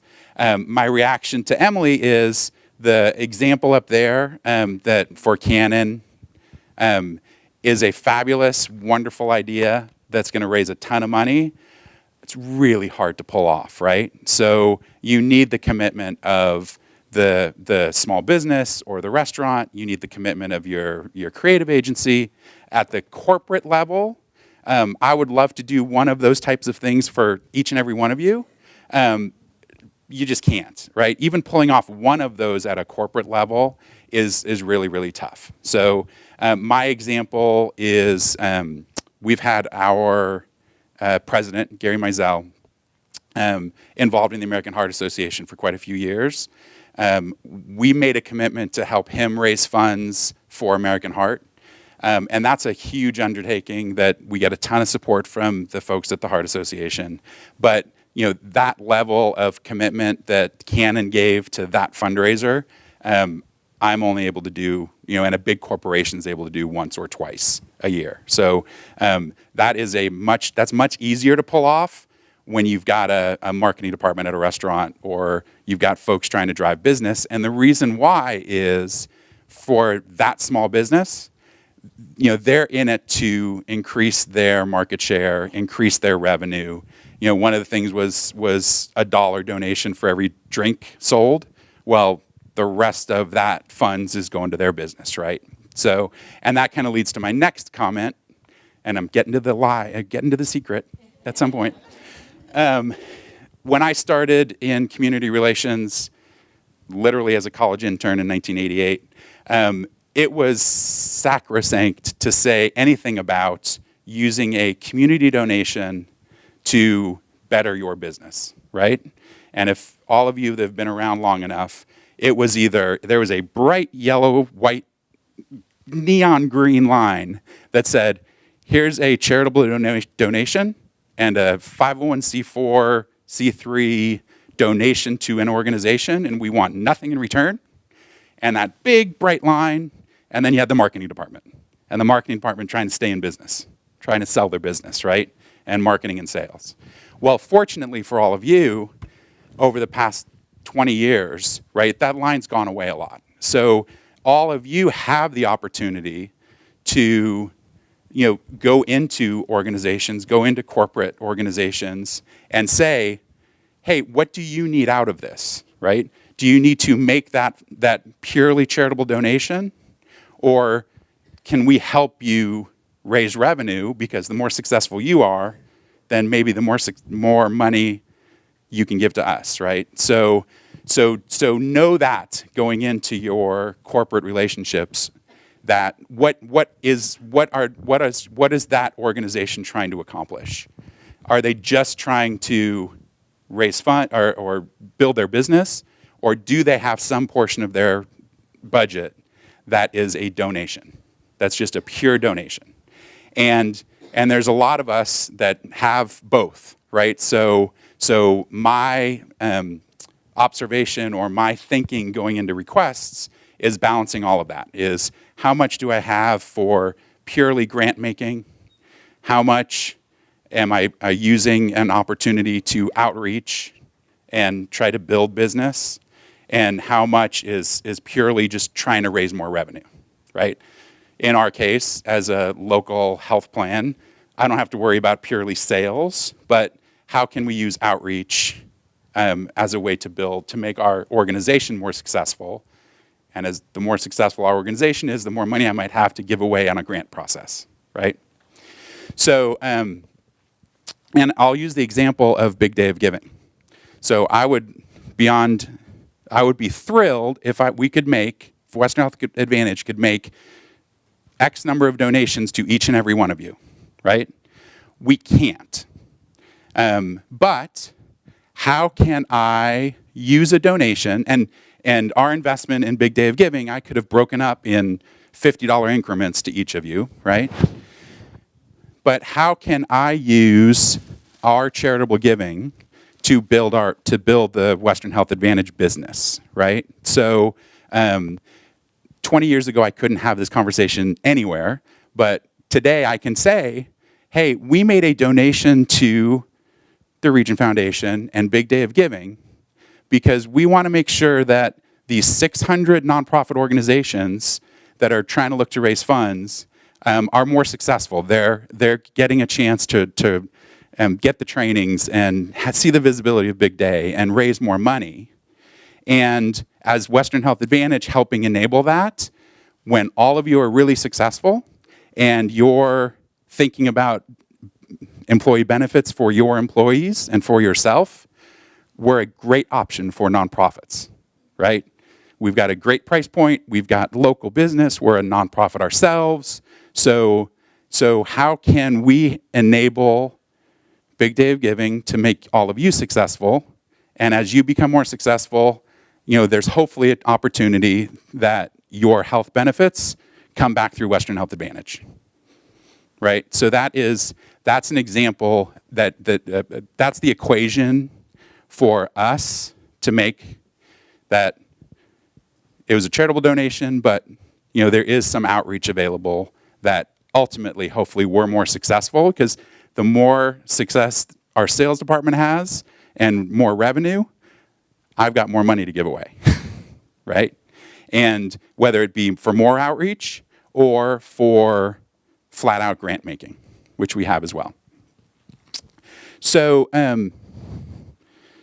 that was that. So, and that was both Kara and Emily did a great job. You guys, if all the other speakers have been like that this morning and all day, you guys are having a fabulous time. The last thing I wanted to say just about organizational is when you're going out, most organizations in town have areas of emphasis. So it's not anything that you guys haven't heard before, but just make sure that your cause fits into their areas of emphasis. The more sophisticated organizations are going to build their areas of emphasis with the most flexibility as possible, so we can give to as many people as possible. But there are some organizations that are really going to be hyper-focused and just know what that hyper-focus is or know what their areas of emphasis are in order to be the best match, right? We've built ours around health and wellness, around safety net to support our most vulnerable neighbors, around community development and capacity building, very much like our donation to Big Day, and the arts, because we feel like you can't have a healthy community without a strong arts community. But my little community development gives me a lot of opportunity and a lot of flexibility to go a lot of different directions. So that's just us personally. So you want to know my secret? and there's a reason why I wanted to talk about this, because that evolution from that bright white line between charity giving and the marketing aspect, my little secret kind of plays to the fact that the environment is completely different. When I started at Western Health Advantage, before Western Health Advantage, I was with the Sacramento Kings. So I've been giving away money and supporting the community since 1988. And there was a small group of community relations managers. Fred Teichert, fortunately, is still involved, and everyone knows Fred, right? So there was a group like that I was introduced to as a very young, new community relations person, and I say my career's benefited from knowing that group, right? So if you've been around, you know the Nancy McGagans of the world who used to be at Rayleigh's and Fred. And so my secret is related to that group. The reason I tell it is that type of group's not around anymore, right? You don't have pure community relations people. There are some of us, and they're floating around. My job now is marketing and community relations, so I don't do community relations full-time anymore. But there used to be a whole ton of community relations people, and those were the people you needed to know. And they don't exist. That group doesn't exist anymore. So you've got the opportunity to go find those marketing directors, go find those community benefit outreach folks that are not just there to give away money from the charitable side, but also to try to build their business at the same time. So it's a good opportunity. So the secret I got from that group. So who remembers or who has ever gone to an event at the old Radisson on 160? Right? The reason I can tell this story is it's not there anymore. Right? So part of being in that group, I mean, we were a pretty close-knit group of folks, and we still run into each other every once in a while, but we had a secret that no one else knew about. And it's just an example of how close that group used to be. Emily talked about competition and cooperation. None of us competed necessarily in business, but we're all giving away money, so we were supporting each other. Well, at the Radisson, if you were part of that group, you had a secret that you couldn't share with anyone outside of that group of the secret parking lot. So one of the things, if you've been to the Radisson, we used to go to the Radisson, parking just was awful, right? You had to park across the street, you parked near the hotel rooms, way down the other way, you had to walk all the way. There was a secret parking lot. And if you went, and only the community relations people knew about it. So if you went all the way around the Radisson, all the way to the Costco gas station and kept going and kept going and kept going, there was a little parking lot right outside of the ballroom at the Radisson. So go to Google Earth. It's still up. They haven't changed it yet, just to see it. But if you follow that driveway all the way around past the Costco gas station, there was a little parking lot of like 20 spots, and we all promised each other never to share the secret and let anyone else know about it, because that was like 15 yards from the ballroom at the Radisson. So now, 25 years later, we can share that secret because the Radisson doesn't exist anymore. But that was the culture of those community relations people from kind of the generation ago that we all knew what we were all doing each other. We were sharing information. It's not like that anymore. So you can't find that group that kind of knows what's going on. But it gives all of you bigger opportunity to go make win-wins for yourself, for the corporate that you're trying to get involved with, for your volunteers and your board members. And it's really an opportunity that takes a little bit more creativity, but it's more than just charitable giving that you're relying on. See where we can change that. And I got one more story that I totally forgot about based on KVIE. Another one is leveraging your board members' businesses contacts. So, Emily said, don't think that you're going to get a restaurant to have their customers give to your charity. So this is a little bit same kind of thing, but a little bit different. So I'm on the KVIE board, and they were looking to do more social media outreach.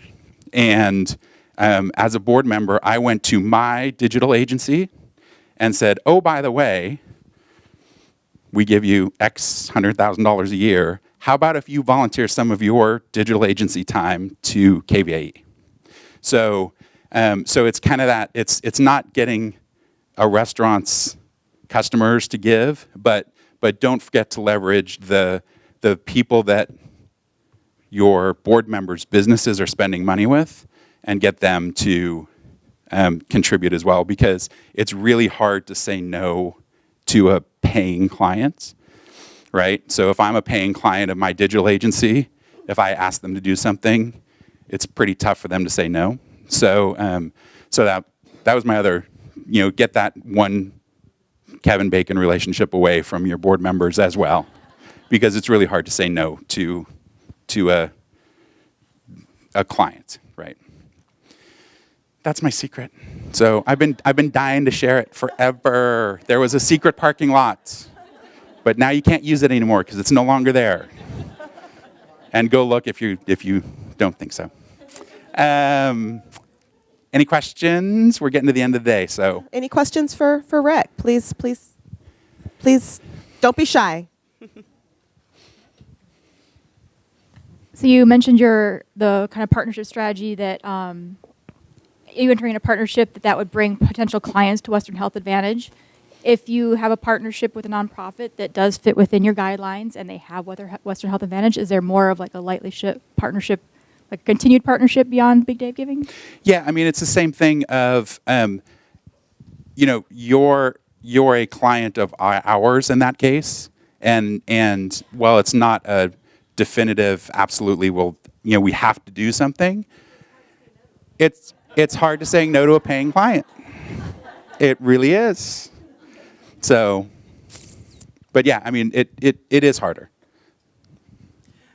I have a question right next to her. My question has to deal with timelines. I know with corporations, things tend to take a little bit longer than usual with other donors. What would you suggest as the proper timeline to start working on relationships? I mean, of course, you want to have long-lasting relationships, but you're just starting out. What would be a good timeline to start? Yeah, I mean, if you've seen one corporate charity process, you've seen one corporate charity process. Obviously more time the better, but it's not out of the realm of possibility to get something done really quickly as well. So when you're talking about not just the giving part, but also can you help with the outreach for that sponsorship? The farther along the better, right? Because we want to be on the save the date card if it's an event. We don't want to come in the week before and barely make it into the program, right? So if you're trying to pitch value in the outreach, the earlier the better, right? So if you want to get the save the date card out 3 months in advance, give us another month to make a decision or more, because we want to be on that first thing. We don't want to come in the 3 weeks before the event and miss the invite and the save the date.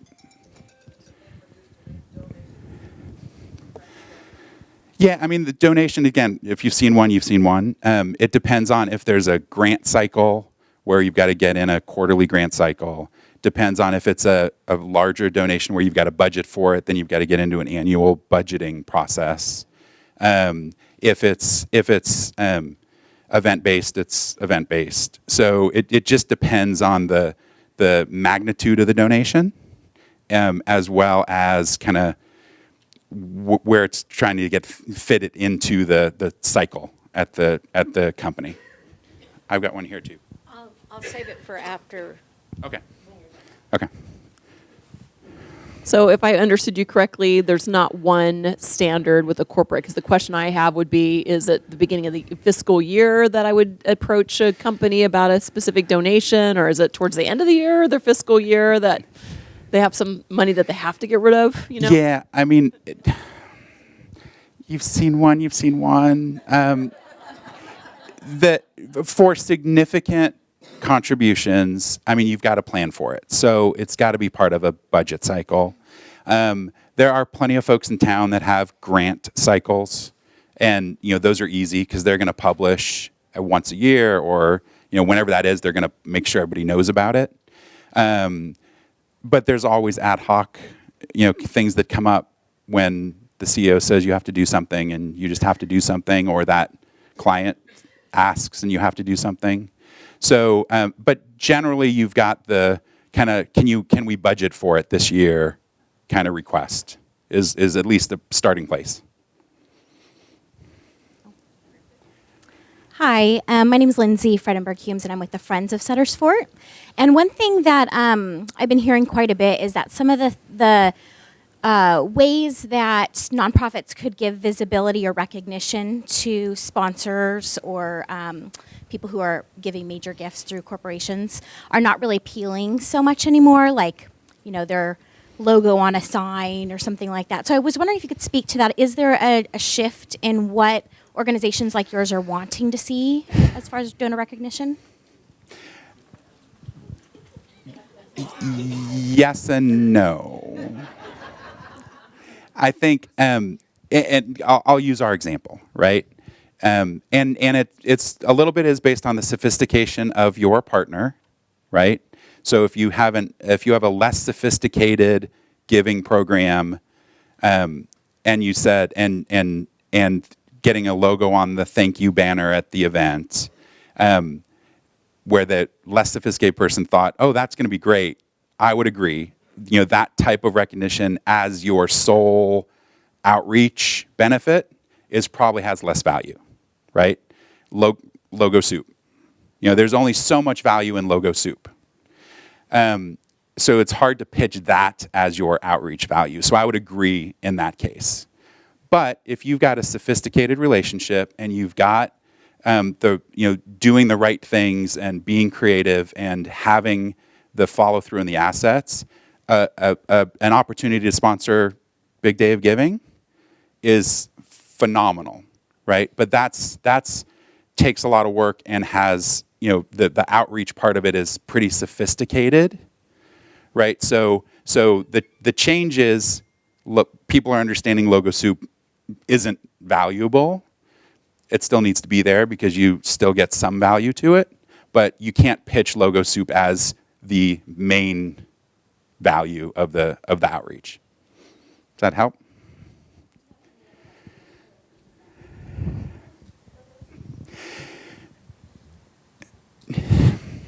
You know, I mean, Emily mentioned it, but I mean, access to your volunteers and your partners and the people in your realms, depending on who you are, right? You know, everyone's gotten a Chipotle, go and, you know, do the fundraiser at Chipotle kind of thing. So, right? So, Chipotle getting access to all of your realm of people, there's value in that, depending on who your realm is. You know, there's certainly value there. It depends on kind of, you know, Saturday Fort. You know, if you're a Covars or a, you know, kids thing, you know, being able to get in front of all the kids that spend overnight during Pioneer Days at Sutter's Fort, or the parents of all the kids, you know, I mean, that type of thing. How do you leverage what you're doing already? And again, I'm old school. I still feel bad about talking about leverage, but you know, ultimately, if you're looking for a big sponsorship, you know, whoever's making that sponsorship needs value out of it. Hi, I'm Lorianne from Wildflower Women's Ensemble. We are a very, very small organization. How does a small organization with no partnerships start this process with a bigger corporate sponsor? It seems very intimidating. Start small, right? So I would start with your ensemble players asking their companies, right? And you might have the one person that sparks something at that one company that they become your biggest partner for the next 10 years, right? It's start at the, it is very hard to send a letter to me and say, give us money, right? But you know, can you find the connection with someone that is passionate about your cause at their company or at, you know, their spouse's company, or, you know, two down the road that they work at somewhere that's a vendor of a bigger company. You know, that's a place to start at the corporate level. That would be my suggestion, because it's tough. I mean, sending a letter to me as that is hard to gain traction, or people like me. Can I add to that just a little? Yes. This is me over here. I would also just suggest, when you're reaching out to some of these bigger organizations, if they have an event, that you're offering the wind ensemble to play at their event so that they know where you're coming from. And most, if that is the case, that company better pay you a little bit. I mean, like make a donation for that opportunity. And that there's your way to start, maybe. In corporate America today, besides marketing as being a motivation for community relations, is there any tax motivation that one can appeal to in corporate America to give donations? We are a 501c4 ourselves, so I have not been as up to speed on changes in the tax code as I probably should be. If it's the same as it used to be, there probably still is. I don't think the tax code changed that much. But from a purely financial tax perspective, even those folks that do grants probably aren't doing it for the financial tax benefit. They're doing it for their corporate social responsibility and for their corporate culture. So I'm uncertain about the tax laws because I haven't been keeping up lately. But even when it was purely, it's very rare you're going to find a corporate that is doing it purely for the tax reasons, for the financial benefit on a tax return. As a mid-sized nonprofit, I have quite a few small businesses and medium businesses, even some fairly large banks that support me. How would you suggest I go about making that leap from the little and the middle guys to WHA or the Kings and navigating that bureaucracy and standing out of that huge pile of requests that come in from your website?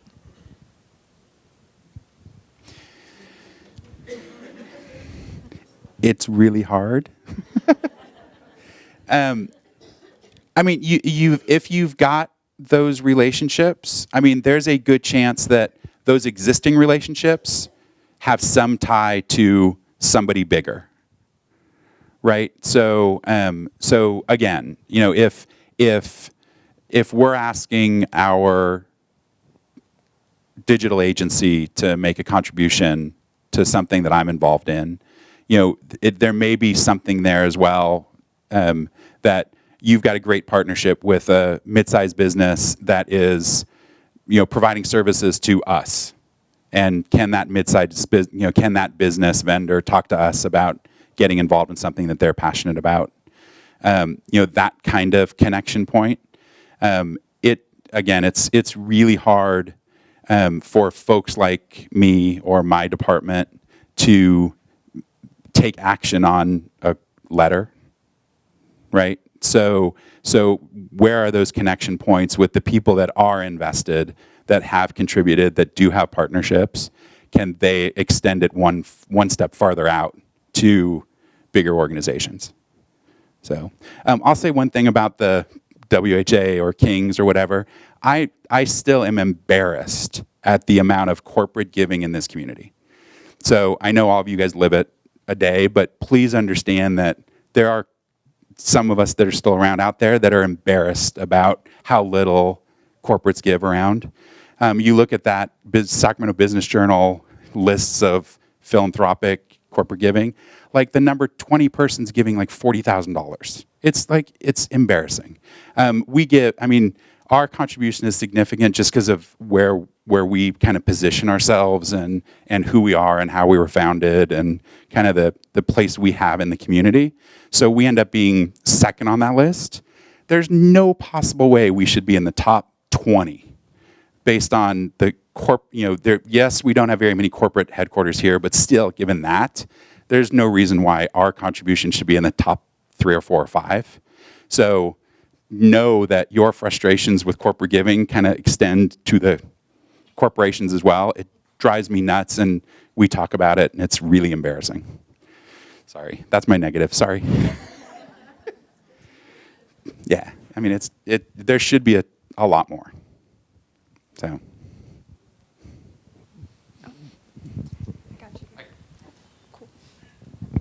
So to follow up on your comment, why do you think that is? Is it shareholder value?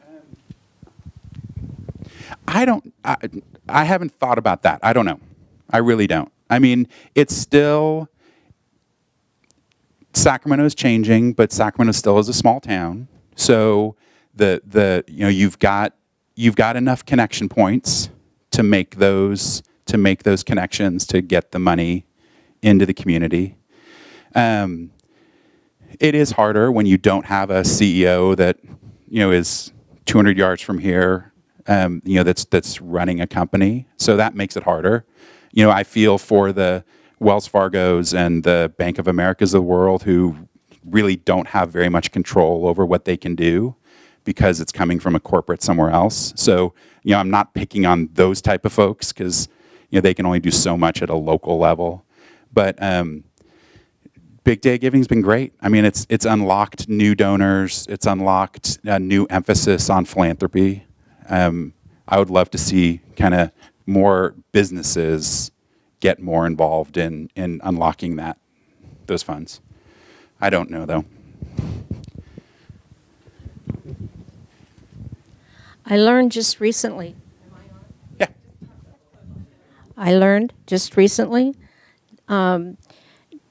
Sacramento is number 2 in the nation in terms of number of philanthropic organizations per capita. The only other city that beats us is Washington, D.C. So our competition is, we're lucky to be where we are, but our competition, and it's only going to get worse. So. And that was when I talked about that group of community relations people that would get together and chat all the time. We've been talking about that for 20 years, right? The corporate folks that are still around, that is a constant topic of conversation of why is there someone starting another charity for this cause when there's already 7 of them around? So we have the same conversations, and if anyone has an answer to that, what Stacy Anderson's doing at People Reaching Out, that's their old name, but trying to do the Youth Services Center and try to pull some folks together. I mean, we've been talking about things like that forever. So it's hard. I took up your question and answer time for the whole day because I think you're done in like 5 minutes. So thank you very much. We are thrilled from Western Health Advantage. We're thrilled to support Big Day of Giving. We're thrilled to support all of you because that's really why we did it, is to build capacity at the charitable level for the 600 charities that are involved in Big Day of Giving. So good luck. Go get them. If I could give a donation to every single one of you on Big Day of Giving, I would. But hopefully through trainings like this and through support of the overall day, all of us will be more successful. So thank you. Thank you, Rick. Wow, that certainly was a full day. I think everyone, I hope everyone got a lot of value out of today. Having these wonderful presenters come in and give you some of their ideas and how you can best leverage both the corporate world, your boards, as well as yourselves. This network you have is so robust, and it's just chock full of wonderful ideas and partnerships. So that does conclude our session for today.